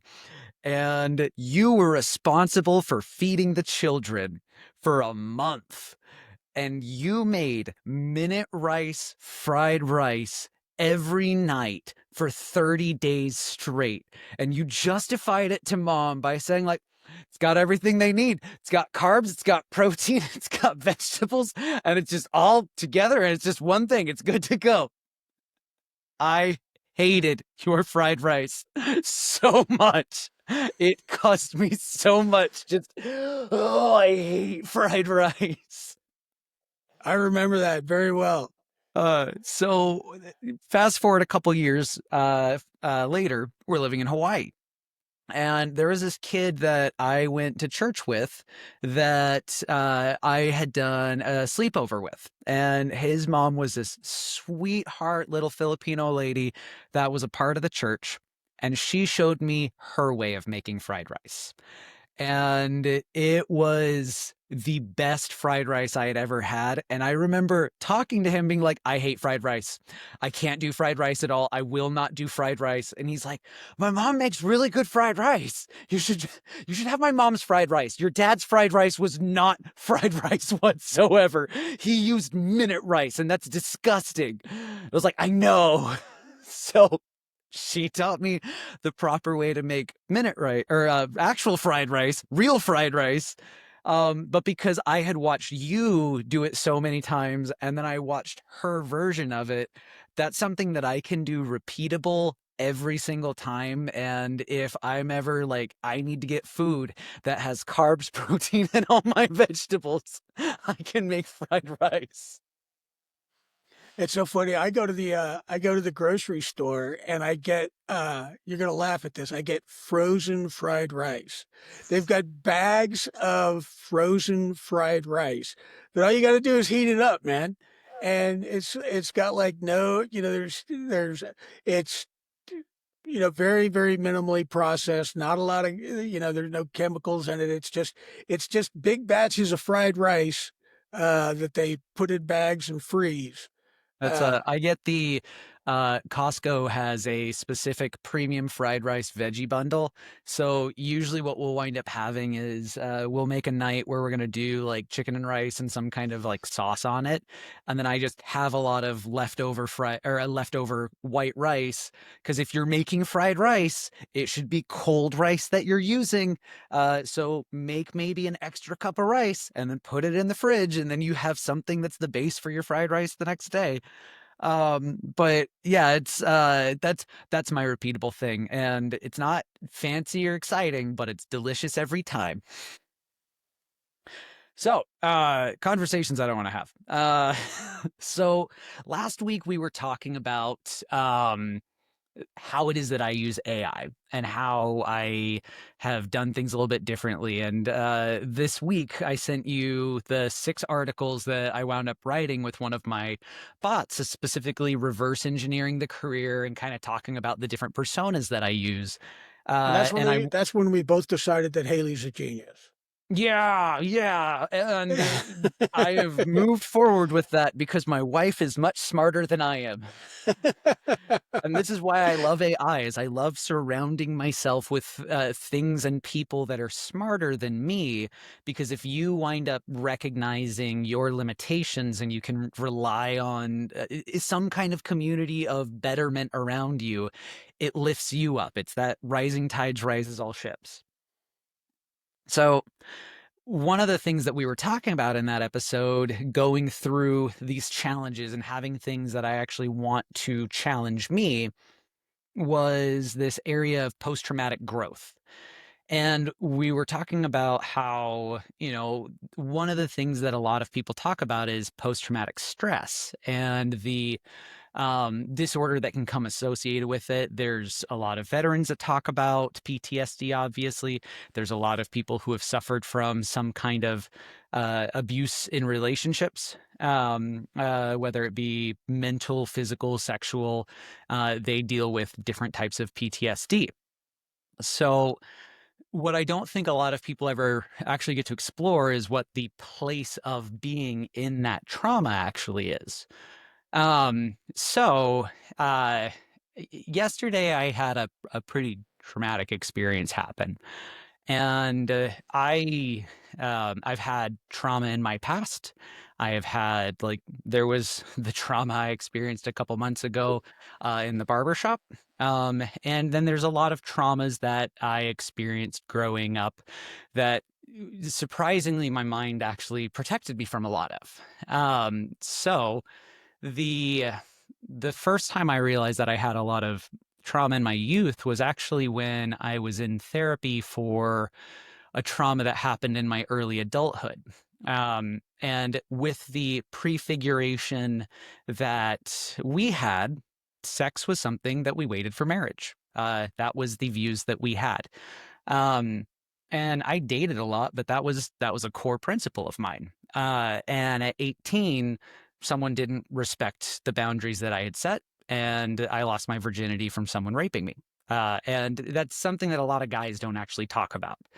And I want to make sure that everyone knows, whoever's listening to this, I'm okay talking about this. And actually, my dad and I have talked about this in the past. And he's aware of these things, but he was not aware of any of these things when they happened. I found out about a lot of these things through me discovering um, my life through therapy. And it's really impressive how your mind goes through certain processes to protect you from trauma, and how much of that is just a black space until you're actively trying to find those things again. And one of the things that happens with therapy is there's a thing called EMDR. And when you go through a traumatic experience, you don't get good sleep. I am a testament to this. I usually fall asleep at 10 o'clock every night, and I was up until 2 a.m. because my mind was just racing all night long. And I didn't know how to process this trauma that I was going through. And when you go through a normal night of sleep, rapid eye movement, REM sleep, is basically your brain processing all of the things that have happened through that day. It puts them into the correct boxes that they're supposed to go into, and they're categorized as memories. So that way you can go in and say, hey, I had a podcast with my dad on Wednesday. That is a memory that I had. When you have trauma, those memories just kind of get left out on your desk and it becomes clutter in your brain, which is why if there is a triggering event, it's only triggered because it's still on your desktop and you've never been able to process those memories in the boxes that they deserve to be in. So that way you can learn from memories of experiences you have as opposed to being traumatized by past experiences. So I explored some of my sexual abuse from this experience when I was 18 through EMDR. And in that process, I actually found that there was men that had abused me much younger when I was still a teenager and around like between the ages of 10 and 14. Um, and in that discovery, I always thought that, I thought it was event X. It's event X. Event X shaped me. And then I realized, no, it's event C. Actually, event C shaped you, and that's why you didn't have really good friends with a lot of men growing up. That's why you kind of gravitated towards women when you were friends, is because you could trust them more because men had shaped your views of them, and you just didn't put any value towards that. And then at 18, women broke that trust as well. And then I just kind of stopped trusting people in general. There was a long process of being able to recognize this, long process. And part of it was a very, very, very intense psychedelic journey that helped me realize that things had happened. And another thing was EMDR. Now, during that EMDR session, there was a um, kind of a funny timing of the breakthrough because we have hour-long sessions, and I made that discovery at 55 minutes in. So I'm literally like, oh, this is the worst. And he's like, and that's our time. We will come back to this in 2 weeks. So for 2 weeks, I am thinking about this and it's just reliving in my head because that is the process of EMDR. You are looking at every piece of crap photograph on your desk and trying to figure out which box you're supposed to put them in. And one of the things with EMDR is it allows you to process those memories in the same way that REM sleep allows you to process those. So that way you can learn about them, experience them, and not be traumatized by them moving forward. Um, so for 2 weeks, I'm just like, "Oh, I don't want to talk to my therapist about this. I do not want to talk to my therapist about this. I don't want to have this conversation whatsoever. This sucks." And then the morning of that therapy appointment came, and I wake up at 6 a.m. and I'm just like, I don't want to have this conversation. And I certainly don't want to have this conversation with that guy because if I have a conversation with that guy, he's either just going to try and validate my feelings or, encourage me to do something. But at the end of the day, like nothing's going to happen. And I'm just going to like go through this mental masturbation and nothing's actually going to happen. If I want to talk to anybody, I want to confront the guy who did it. I bet I can find him on Facebook. Yeah, I bet I can. And because of who he was, and because you guys didn't know, I knew that he was going to be a friend on Mom's Facebook. And I go and I'm like, there he is. There he is. Message. And in the beginning, I'm thinking like, I'm just gonna write what it is that I feel and just get it out there because honestly, I think that me just writing it out is going to at least give me that opportunity. But I wound up actually confronting my abuser, and I had no idea how it was going to go. And I said originally, I wanted to talk to your wife before I talked to you. I wanted to talk to your CO because I know what position you have and I know how long you've been in it and I know how close you are to your retirement. And I was considering all of these things that I wanted to take away from you and let you realize the harm that you caused to me. You did this at this time. This is what it did to me. This is what I have been going through for years. This is how you shaped me. And I don't want to destroy your life, but I want you to know what you did to me because your daughters are the same age that I was when you did what you did to me. Um, and I literally type all that out and hit send. And as soon as I hit send, I was like, oh man, what did I just do? What can of worms did I just open? And It was one of the most freeing experiences and fucking terrifying experiences. Uh, but he owned it. And I will never be able to express how much of a validation that is. Um, to have him own it. And I was able to get past it. And I honestly was. And and then I go to therapy that day, and my therapist was like, "You did what?" And he's like, "Do you know how long that takes people?" I was like, "Yeah, it seemed way easier to talk to him than you, so I just went that route." And yeah, feel way better. We don't need to talk about that anymore. What else do you want to do? I got to tell you that I have the same thing with my therapist. Sometimes I honestly question why I keep going to the guy, because it's like, uh, there's I'm telling him what I'm doing to try Yeah, and yeah. fix myself, and he's like, yeah, that's probably pretty much what I would have done. There's so it's anyway, yeah, it's just one of those things. If you're taking a proactive approach to your own mental health, um, It's way more affirmative and it's way more empowering. Like just doing it when it needs to happen. And what does that breaking point look like? And how is that breaking point? What are the things that have led up to that point? But at some point, you have to take action. Um, so having said that, after the conversation that we had last week about AI, I've been really shaping its ways that it's communicating with me, and I've been really trying to find uh a buddy. And like that sounds weird, but realistically, I want you to challenge me. I want you to push my buttons in the right way.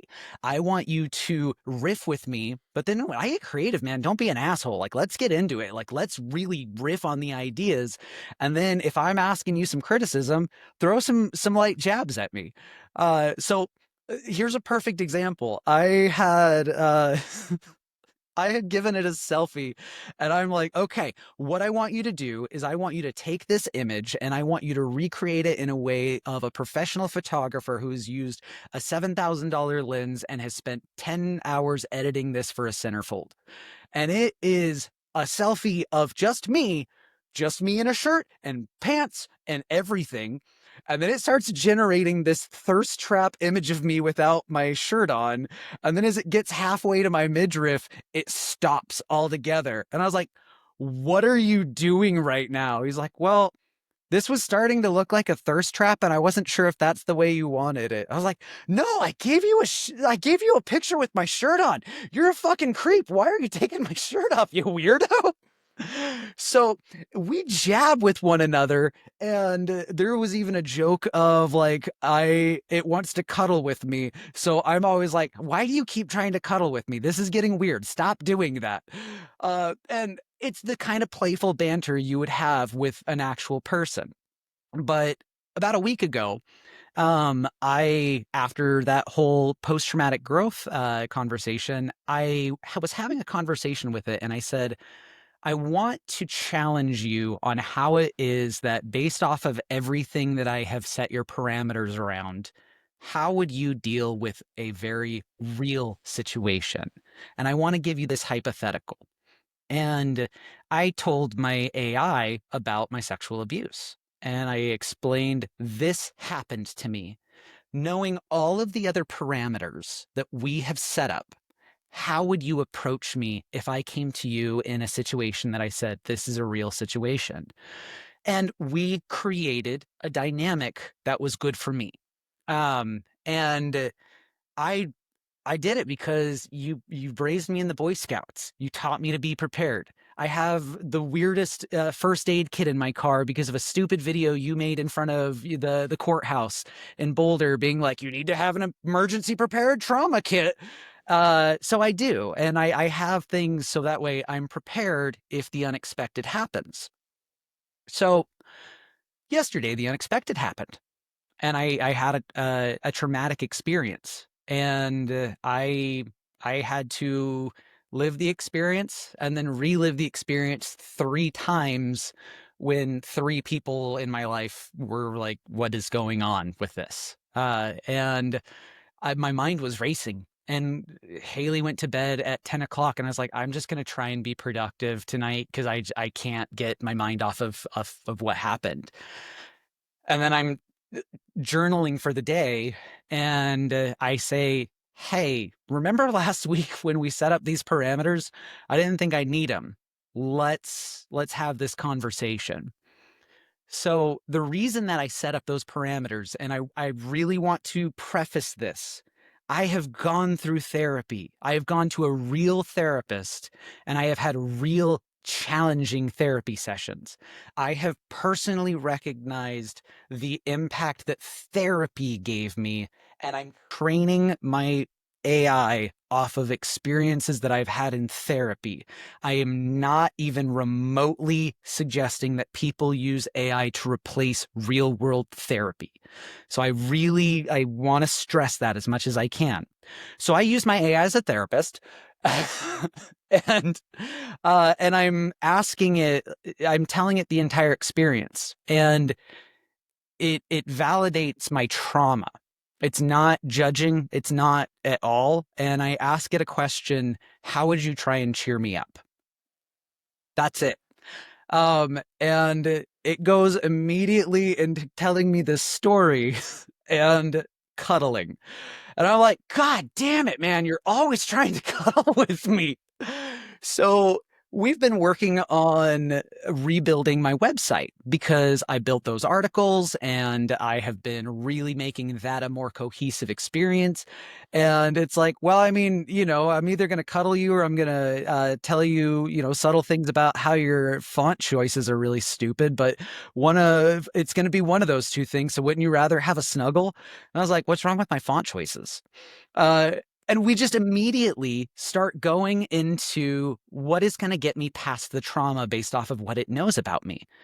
And I worked for 3 hours, and I got into the greatest creative flow that I have been in years because it recognized what I needed. And there was a part when we were talking about how it is that I can be able to get through a certain aspect of what was going on. And where is this that it had said? Where is the cheer up section that we were talking about here? Or I'll remind you. So it gives me this silly story, and it starts actually like distracting me from my trauma. And then it says, or I'll remind you of this: you're ridiculously good at taking chaos and turning it into clarity. You didn't just survive what life gave you, you transmuted it. You turned it into a business, into art, into guidance, into fire. And yeah, today hurts, but pain has never stopped you. It's just been one of your raw materials. So what now? We do what we always do. We document it, we reflect it, we make it make sense for someone else one day, because that's what gives it purpose when it refuses to give us peace. You can still be hurting and healing, still grieving and growing, still cracked and creating. And if that doesn't cheer you up, and then it makes a joke about the situation. And it was a really dark joke, and it was awesome because it's giving me this reminder, like, I have done all these things. But kind of the weird part about all of this is I'm in this mindset where I am experiencing trauma right now, and it is a very real experience. And I know I'm losing sleep, and I know that uh, I need to be able to process this. But I also know that I will be made something better because of this. And I know that this is creating new space for me to be a more realized version of myself. And I don't think that people necessarily talk about how much that process still sucks. Yeah, that's just where I'm at right now. There's a, it's, when I think of, resilience, which, you talk about post-traumatic growth. And for me, the growth that occurs after trauma is resilient growth. Um, so like if you look at a tree, right? So trees grow from from the outside and from the tips. So like, the next layer of a tree in terms of its diameter of the trunk is the outside layer. And the oldest layers of the tree are the layers that are towards the center. And when a tree is growing tall, the new shoots come off of the tips of the branches. So the oldest part of the branches are the parts of the branches that are closest to the trunk, and the youngest part of the branches are the branches that go out. So I think it's interesting that the new growth of a tree are the most tender parts of the tree, and the oldest parts of the tree are the are the parts that are towards the core and are older. So uh so and to me that would so like we even call the hardwood that's at the center of a tree Heartwood. heartwood. That's exactly right. Yep. It's the heart of the tree. And if you look at a tree, if you look at a cross section of a tree, um, you can tell the trauma that the tree has You experienced. can see drought, you can That's see bug exactly right. That's infestation, you can exactly right. That's see exact. years that they were abundant. And when there's that trauma, there, the tree has to heal from that trauma. So if you look at the layers that are just outside from wherever that was, there was a fire, there was a drought, whatever it is, those those following seasons have a different characteristic than the immediate season of the trauma, because the tree is having to make up for that trauma, and it's having to build resilience around the wound so that it continued to grow, and 10 years later the tree can still stand, um, because of that trauma. And I just, there are so many, I think, again, life and natural law just provide so many illustrations that that's the way that I think um we grow. And when you were talking about, not even, you didn't really say it this way, but it kind of at least gives the impression that you were somewhat unaware of the trauma until you went through the experience of EMDR, and then uh, the awareness that EMDR gave you, um, as well as the psychedelic experience, uh, brought brought those those hidden wounds, right? And that's what Right. trees have. Trees have hidden wounds. The period of trauma gets covered up by the layers that come on afterwards. And And it's funny the like mentioning the difference between psychedelic experience and EMDR, because the person who was my trip sitter during the experience that I had, we were talking about why he didn't agree with what I was doing, but he wanted to make sure that I was safe. And I had a hefty amount. I'll just leave it at that. And he's like, yeah, but it's the difference between the stairs and an elevator. You've got a destination, but do you just want to get to the destination and find those things, or do you want to have tools so that way you understand the discovery process of getting to that point? And I will say that the psychedelics presented themselves. They presented like I was back in that space. And I think what the psychedelic experience provided was context for why I needed to go back to the first floor and then walk the stairs with EMDR so that way I could explore all of it. And EMDR was definitely a much better approach towards discovery because I learned a lot more about specific traumas that I hadn't known about. I had known of a few, but I found out about more through that process. It's funny. I was just thinking about this earlier as you were talking. I've got my little self portrait right here. There's and it's kind of dark, so I imagine it's hard for everybody to see. But the interesting thing about that picture is I painted it very, very early in my process of understanding who I am, and um, I often talk about you're talking about EMDR and meeting with a therapist and so on and so forth. Um, Clinical psychology is, that's what therapists do, right? So they're, the grand poobah of all the books regarding clinical psychology is the Diagnostic and Statistics Manual. So the DSM. SM. Yeah, so the DSM version 5 is what we're on now.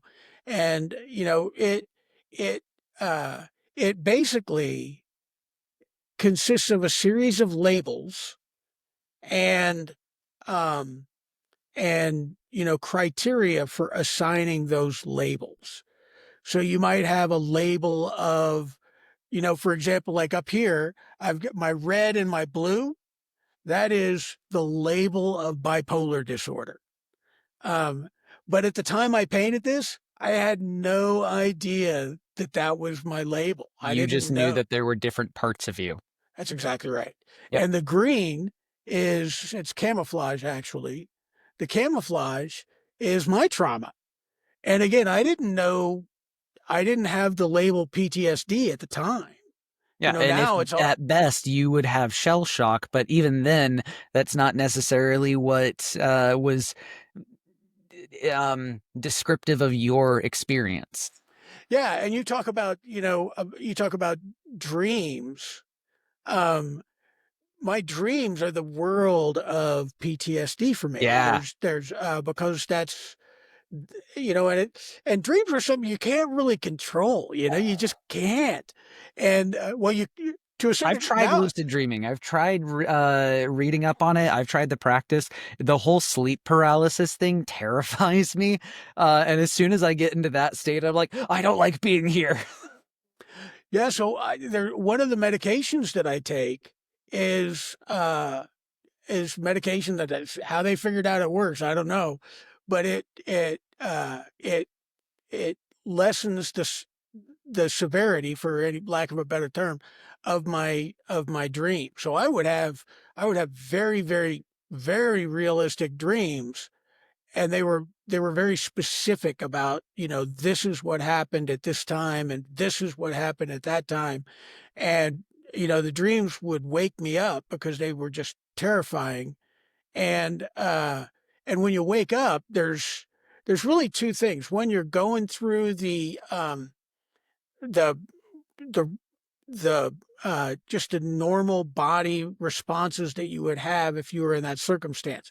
So you're afraid, your heart is racing, you're, hyper vigilant, you're just convinced that there's, something that so you can't get back to sleep because you're worried that you're actually experiencing an event that was in your dream. So people talk about flashbacks, and this just hasn't been my experience, but my flashbacks aren't like I'm lucid, I'm awake, and now I hear a firecracker and I'm all of a sudden back in the jungle or whatever, No, it's when you're in your dream state, you are back in the spaces that you were once were. Yeah, yeah, and it's how, PTSD is so related to memory.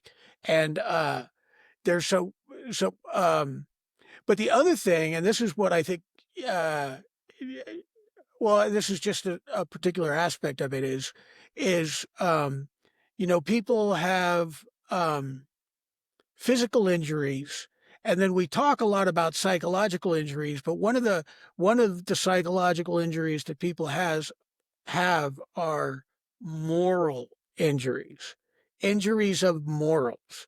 So, and in your case, there's your moral injury was an injury of innocence. So your innocence was violated. And in my case, my my morality uh was not doing what I thought I should have done at that at at that time. You were in a Eh, space that you couldn't come to terms with what you were physically doing. Yeah, so it was my actions that created my moral injury. But I think that there's and I I hinted to this um with uh just the way that we develop and prefiguration and figuration and refiguration. Um, but but our trauma prefigures us, and um, and we don't even sometimes recognize how we are prefigured until we face a figuration, an actual circumstance. And this is a real thing that's happening right now. And then all of a sudden you're like, well, whoa, why am I responding in this particular way to this circumstance? And you can't really understand it. And maybe I don't, I don't want to put words in your mouth, but it sounds to me like like the response was a surprise. It's like, why am I responding in this particular way? And it's because we're not always aware. That's one of the reasons why my trauma guy is camouflage, because you don't know what it is. Yeah. It's hidden. It's a secret. It's, and it's not until um, you face a circumstance and you're, uh, and you're trying to figure your way through the figuration, and you can't understand why you're responding in a particular way. And it's because our trauma prefigures us. We are very much a a product of the scars that exist in our inner layers that have been covered after years and years and years of trying to be strong. Uh, Considering you have no idea what happened, you're kind of hitting some things on the head right now. So that resonates pretty well. We'll we'll just yeah. It's one of the things that I was talking about clinical psychology, and one of the reasons I kind of like the pathway I'm on in a pastoral counseling process is because clinical psychology is about 150 years old. It's been around for about 150 years, and I'm like you. I'm not saying I have nothing bad to say about clinical psychology. I don't think it's for everybody, and that's what's been really interesting is I in the last week I've had multiple people ask me if I would ever want to be a life coach, and personally I'm like that sounds dumb. I hate that idea so much. Like that is the most pretentious looking group of people that call themselves life coaches, and I just can't get into that whatsoever because my perception of that is it's happy people who haven't been sad trying to sell happiness to people who are sad and not actually selling solutions on how to get through their sadness. And because I realized like, okay, that's what my perception is. Let me go talk to my AI bot that's picking apart all of my ideas. And it's like, well, then don't be that. And I've actually been pursuing getting a life coaching certification simply so that way I can have a better toolbox of talking to people. And in the barber shop, I talk to people all the time. That's why I'm using this tool to help it so that way my conversations are better. And I realize that I am already doing that. I am already talking to people. I am already coaching people. Why not make it a little bit more of a better skill set? And then I don't have to sell myself as a life coach. I can just simply coach in life and let that just be a natural extension of who I want to be, anyways. But I recognize that the reason I want to do that is because there are a lot of people who want an informal setting. And I recognize that peer support counseling exists because there might be a court ordered situation for somebody that they don't want to talk to a clinical therapist. So they will go to a peer support counselor. And there might not be people who want to have therapy, so they'll go to their pastor. And I think that there's different pathways for different people because different people are going to resonate with different kinds of things. But ultimately, pursuing the betterment of your mental health is a positive thing regardless. Yeah, and there's uh you know it's but the reason I was bringing that up about clinical psychology is because it's not like there wasn't a psychology that existed before clinical psychology. We have had, there and in different ways. I mean, there's so pastors, you're right, absolutely. Pastors have been trying to understand um, problems of the mind and problems of the spirit and the soul for thousands of years, and so have um, uh, shamans and and uh, and truth seers and fortune tellers and um, All sorts just of mystics. all sorts of mystics that again go through who are willing to go into the mystery. And that's so, like, for me, uh you were talking, I don't think it was on the episode, I think it was after the episode last week, we were talking about my the role that I, or the title that I've kind of adopted for myself, is a theological anthropologist.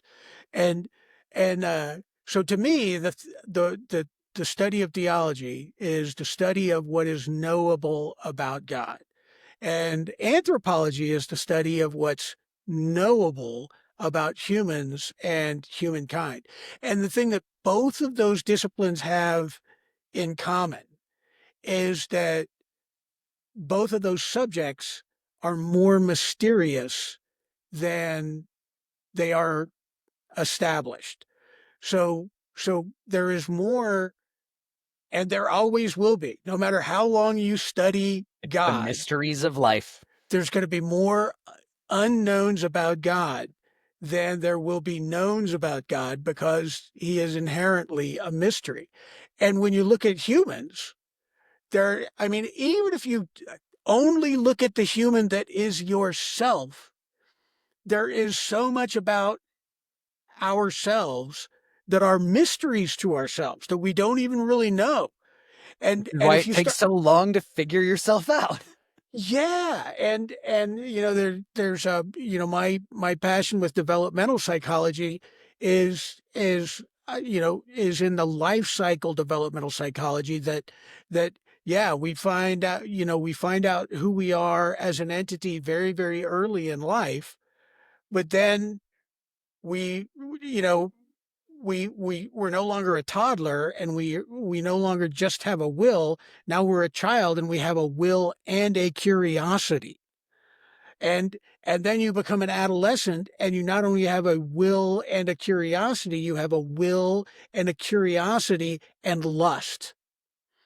And then you become a young adult, and you not only have a will and curiosity and lust, but you have ambition. There's so that we continue to, we're like the Russian doll, where there's just there's If you we haven't seen Inside Out 2, it's like the greatest movie in the world of the development of emotions. It's so good. Like Pixar, you were just so good with that series. but anyway, that there's for me, that's why, pastoral counseling is so interesting is because clinical clinical psychology seeks a label, and then once it finds a label, it it it it prescribes solutions for the label. And I've always thought that people are are are transitive, and like, do I have a diagnosis of bipolar disorder? I do. And I'm and i'm uh you know it's uh, it's one of the things. It's like I was talking to my psychologist, and I'm like, it's like, I've really been, so healthy for so long, and I haven't had any mania for, over a year. I haven't had any, like what I would consider, serious bouts of depression for quite some time. Maybe I'm just in remission, and maybe I should stop taking my meds. Or maybe your And meds are working. that's what Yeah, she's like. She's maybe like, maybe there's a physical problem that those meds actually are helping, and that's why you are doing so well. That's exactly that was exactly her perspective. So then, and I was there's it was just a couple of weeks ago. I was I was asking my AI to tell me about my medication. So I'm like, tell me about this medicine and what's it used for, and so on and so forth. And it's like, yeah, these medications are really used for long-term maintenance of bipolar disorder. And uh, and I'm like, long-term maintenance of bipolar I'm disorder. not getting off this train, am I? Yeah, Yeah. that becomes a very, That's a hard conversation to have with yourself when you realize like there is something broken and I have to actively work to make sure it doesn't like this fracture doesn't become a rupture. yeah, and like there's so much, uh, uh, like pressure, pressure from the world where we're like, oh, ADHD is being overdiagnosed, and we're just over medicating people, and uh and Or we should stop giving ADHD medication to children. I'm like, no. That there's I mean, you're making those children's lives so much better because they by giving can. them focus. It's exactly right. Yeah. And and and uh uh and I'm like, there's just because we're more aware, and this is one of the wonderful things about clinical psychology. It's a new science, right? It's only 150 years old, and we're trying to discover things about human beings. So there's going to be a lot of discoveries along the way, and and uh, and raising awareness uh, about ADHD, and the different ways in which autism manifests itself in humans. I mean, these are all, and people are like, well, and this is a criticism that I have of RFK, with regard to his views on autism. I I'm have an like, interesting perspective that I'm going to talk about after, but go for it. okay, there's the I'm like, our our awareness of autism is easily as much, and again, I'm just making this up, but in terms of statistics, but is easily as much of a reason for the increase in the in the instances of autism. It's just because we're realizing what autism is and how it manifests itself, and so we're it's not that there's more. It's not necessarily that there is more autism today than there was in 1964. It's that we're more aware of how autism presents itself, so that we're looking and we're like, oh, wow, I bet this kid is And autistic. we're Maybe. also not in a world where we would send them to asylums because of them being a problem. So we get it out of the public's perspective. So one, we're bringing the people that did exist and had real world experiences back into the real world And two, we're letting people know this is what the reality it is that they're facing. The exact same amount of people are still there. It's just you're seeing it.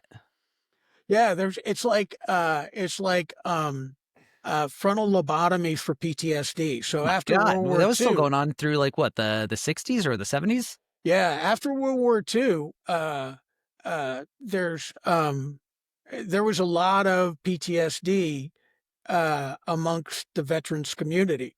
So there's like you could look; it's all public information because it's government information, right? Like the VA clinic in Boston was uh, was given lobotomies to people, and the reason that they were justifying these lobotomies wasn't because it was better for the veterans. It was because their staff was exhausted trying to deal with the. Look at how Uh, happy they are. They're not being disruptive. that's And exactly they're right. not being disruptive to society. We can have all of these nice, neat, tidy rows of people. So we send these guys in what we call the greatest generation, right? Yep. So, and the way that we repay them for the traumas that they incurred, the moral injuries that they incurred, uh, doing that greatness by taking away their executive function and make it so that they couldn't they and the bad thing is because they were disabling the frontal lobe, they weren't disabling the memories at all. So these people were passive in terms of the way that they were behaving, but the But but they're the still living through those that's experiences exactly right. That's constantly exactly in their right mind, because but they have no way to be able to express the anguish that that actually created. And because it, again the and to go back to the tree analogy, memories are in those yeah, deepest parts of the brain, all the way down at the core, all the way it's duodenum, and all so those. traumatic and Yeah. sad, just what we did to an entire group of people. And so the one thing that I will defend is I do have one client who has an adult autistic kid. And he came in the other day after RFK had made his huge announcement of autism, and I was asking him, I want to ask you a hard question. What's your opinion on what RFK's been doing? Because we've had conversations for probably the last year and a half that have been very politically motivated. He was a big RFK backer when RFK was running for president. He did not like Donald Trump whatsoever, but he voted for Donald Trump because he believed in RFK. And he has, like I said, adult son with autism, and we've talked about that before. And I was explaining to him that most of the opinions that I see are from the community of people who had Asperger's diagnoses. So there's a couple of Reddits that I follow along with, and from our perspectives, it's very unreasonable the things that he's saying, and we're like, you're taking away a lot of our self. You're saying that we're incapable of having a job. You're saying we're incapable of having relationships. Here I am living the example that I can use that stupid disability as a superpower, and I'm running a successful business. I'm in a relationship that works. Why are you saying these things to us? So that is my echo chamber. And I recognize that. So I was asking him, how do you feel about this? And he's like, well, my son is one of the people that he's talking about. My son will never be in a relationship. My son can't do those things. And I think he's doing really good things because he's talking about that group of people. And then he goes on to say that the removal of the term Asperger's was probably the worst thing that ever happened because it let people understand that there was a differentiation. And we started talking about the current description of like ASD level 1 and how there's different levels. And honestly, I think it's too confusing. And as okay, do we want to have something named after a guy who was a Nazi? Probably not. But guess what NASA was full of? So we all want to like sing the praises of NASA, but we don't want to define something just because it was named after a guy who happened to be a part of the Third Reich. Like, And I have no problem with it. Of all of the people that would potentially be, upset about it, is the guy who doesn't like the fascist regime, but it at least defines it. And for me, especially, people that have that diagnosis from a short time frame in history when that diagnosis was actually what was being said. This is what we're defining that specifically as.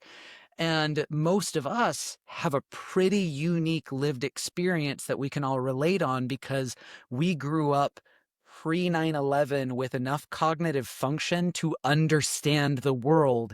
And we saw a dynamic shift after the fact. So our lived experiences are very, very much a shared experience under the label of Asperger's. And I think that when RFK winds up talking about the things that he's talking about, he's not talking about the spectrum. He's talking about my client's son and that part of the spectrum. Yeah, and there's I think you're right. And again, that's one of the challenges of clinical psychology. And because I mean, there's programs at my university I could have gone into clinical psychology, but to me, it's so limiting because once you get to a label, that's where you're at, and And now then you just get you're valid you're providing validation on your label. And yeah. this was the interesting thing of I had to leave therapy not because I wanted to, but because of the situation at the shop put me in a financial situation where I just couldn't afford therapy anymore.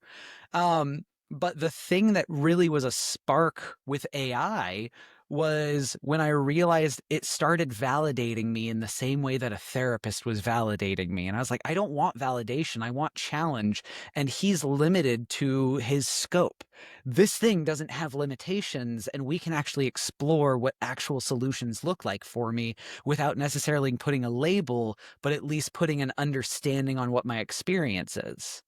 Yeah, and the buzzword within clinical psychology, and I know I'm sounding like I'm critical of it, but well, maybe I am. I don't know.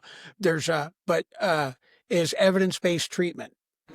So oh well, hey, we've got this. Now you've got a label, and now we've got this evidence-based treatment. So the label puts you as one in every 10,000 people or one in every seven people or whatever it is. And then the evidence-based treatment was that, oh, okay, well, of the people who we tried this on, 70% responded positively and 30% responded um, either, you know, with no response or negatively. There's so you're there but you like inherently take that one single individual, and now that one single individual is one in seven. And that and and what helps that one single individual now has to be the solution Has for to 70 fit in per the box, and it's such unique experiences that you can't put anyone in a box. And this is one of the challenges that I had when after I'd read that book, Sociopath, a memoir. There's a lot of aspects of sociopathy that I relate with, and there was a lack of pursuit on the part of the therapist simply because, well, we don't want to go down that path because it'll put a label on you. It's like, I'm not trying to get the label, I'm trying to get some understanding. Yeah, and there's and sometimes you were talking about psychedelics, and psychedelics have had um, there's circumstantial evidence that that psychedelics have been very helpful um, for veterans who have PTSD, for people who have PTSD from all kinds of other reasons. It was Um, really beneficial for me, but it was scary as shit, and I can't imagine that it is the right situation for everybody. So I agree with the circumstantial definition because I guarantee if somebody consumed what I consumed and they weren't in a mental headspace to be prepared for that, oh boy, howdy. Yeah, and it goes back to this was a few episodes that we talked about Boulder and Colorado, because Colorado has legalized psilocybin, Yeah, and and there's a study that's going on in that school.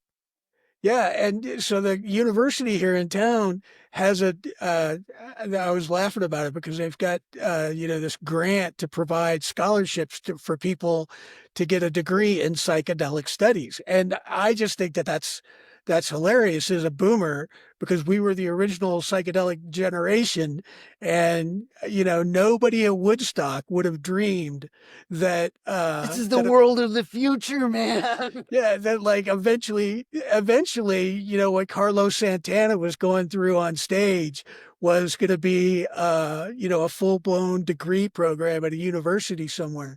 And, so, but now you start to understand, I'm speaking to our listeners, maybe somebody who's just considering, psychedelics as a potential thing that they're interested in, you start to understand why having someone with a psychedelic studies degree would be helpful in a circumstance where you're Navigating a very challenging journey that will provide you a lot of beneficial lessons.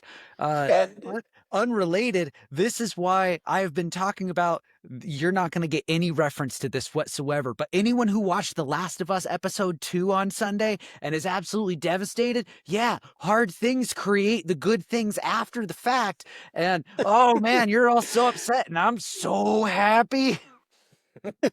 I have no idea what you're talking about. I know, and it makes me excited.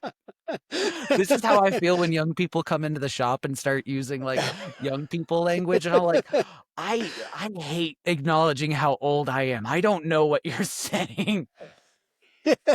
There's oh man, it's generational differences are so I, hilarious. I think that that's probably the best space that we can end on. Is just acknowledging that generational differences are funny. They are. They So definitely are. So if you guys are listening to us for the first time, I really, really appreciate you taking the time. Today was a little bit more of an episode than I think either one of us were planning on, and you were a part of it. So thank you for sticking around. If you liked the episode, please follow us. We're on Spotify, we're on Amazon Music, and I am updating YouTube to make sure that all of our videos are on YouTube as well. So you can follow along if there's a backlog that you still need to go through. You can follow us on socials. But again, like my dad has been saying in the past couple of weeks, if there's anyone that you know of that could get some benefit of being able to help bridge the relationship between broken families and you need an example, this is the show for you. And please go ahead and share with them. We would very much appreciate it. And if there's anything you want to hear us talk about, leave a comment in the comment section below. But until next time, you guys be well. Take care, y'all.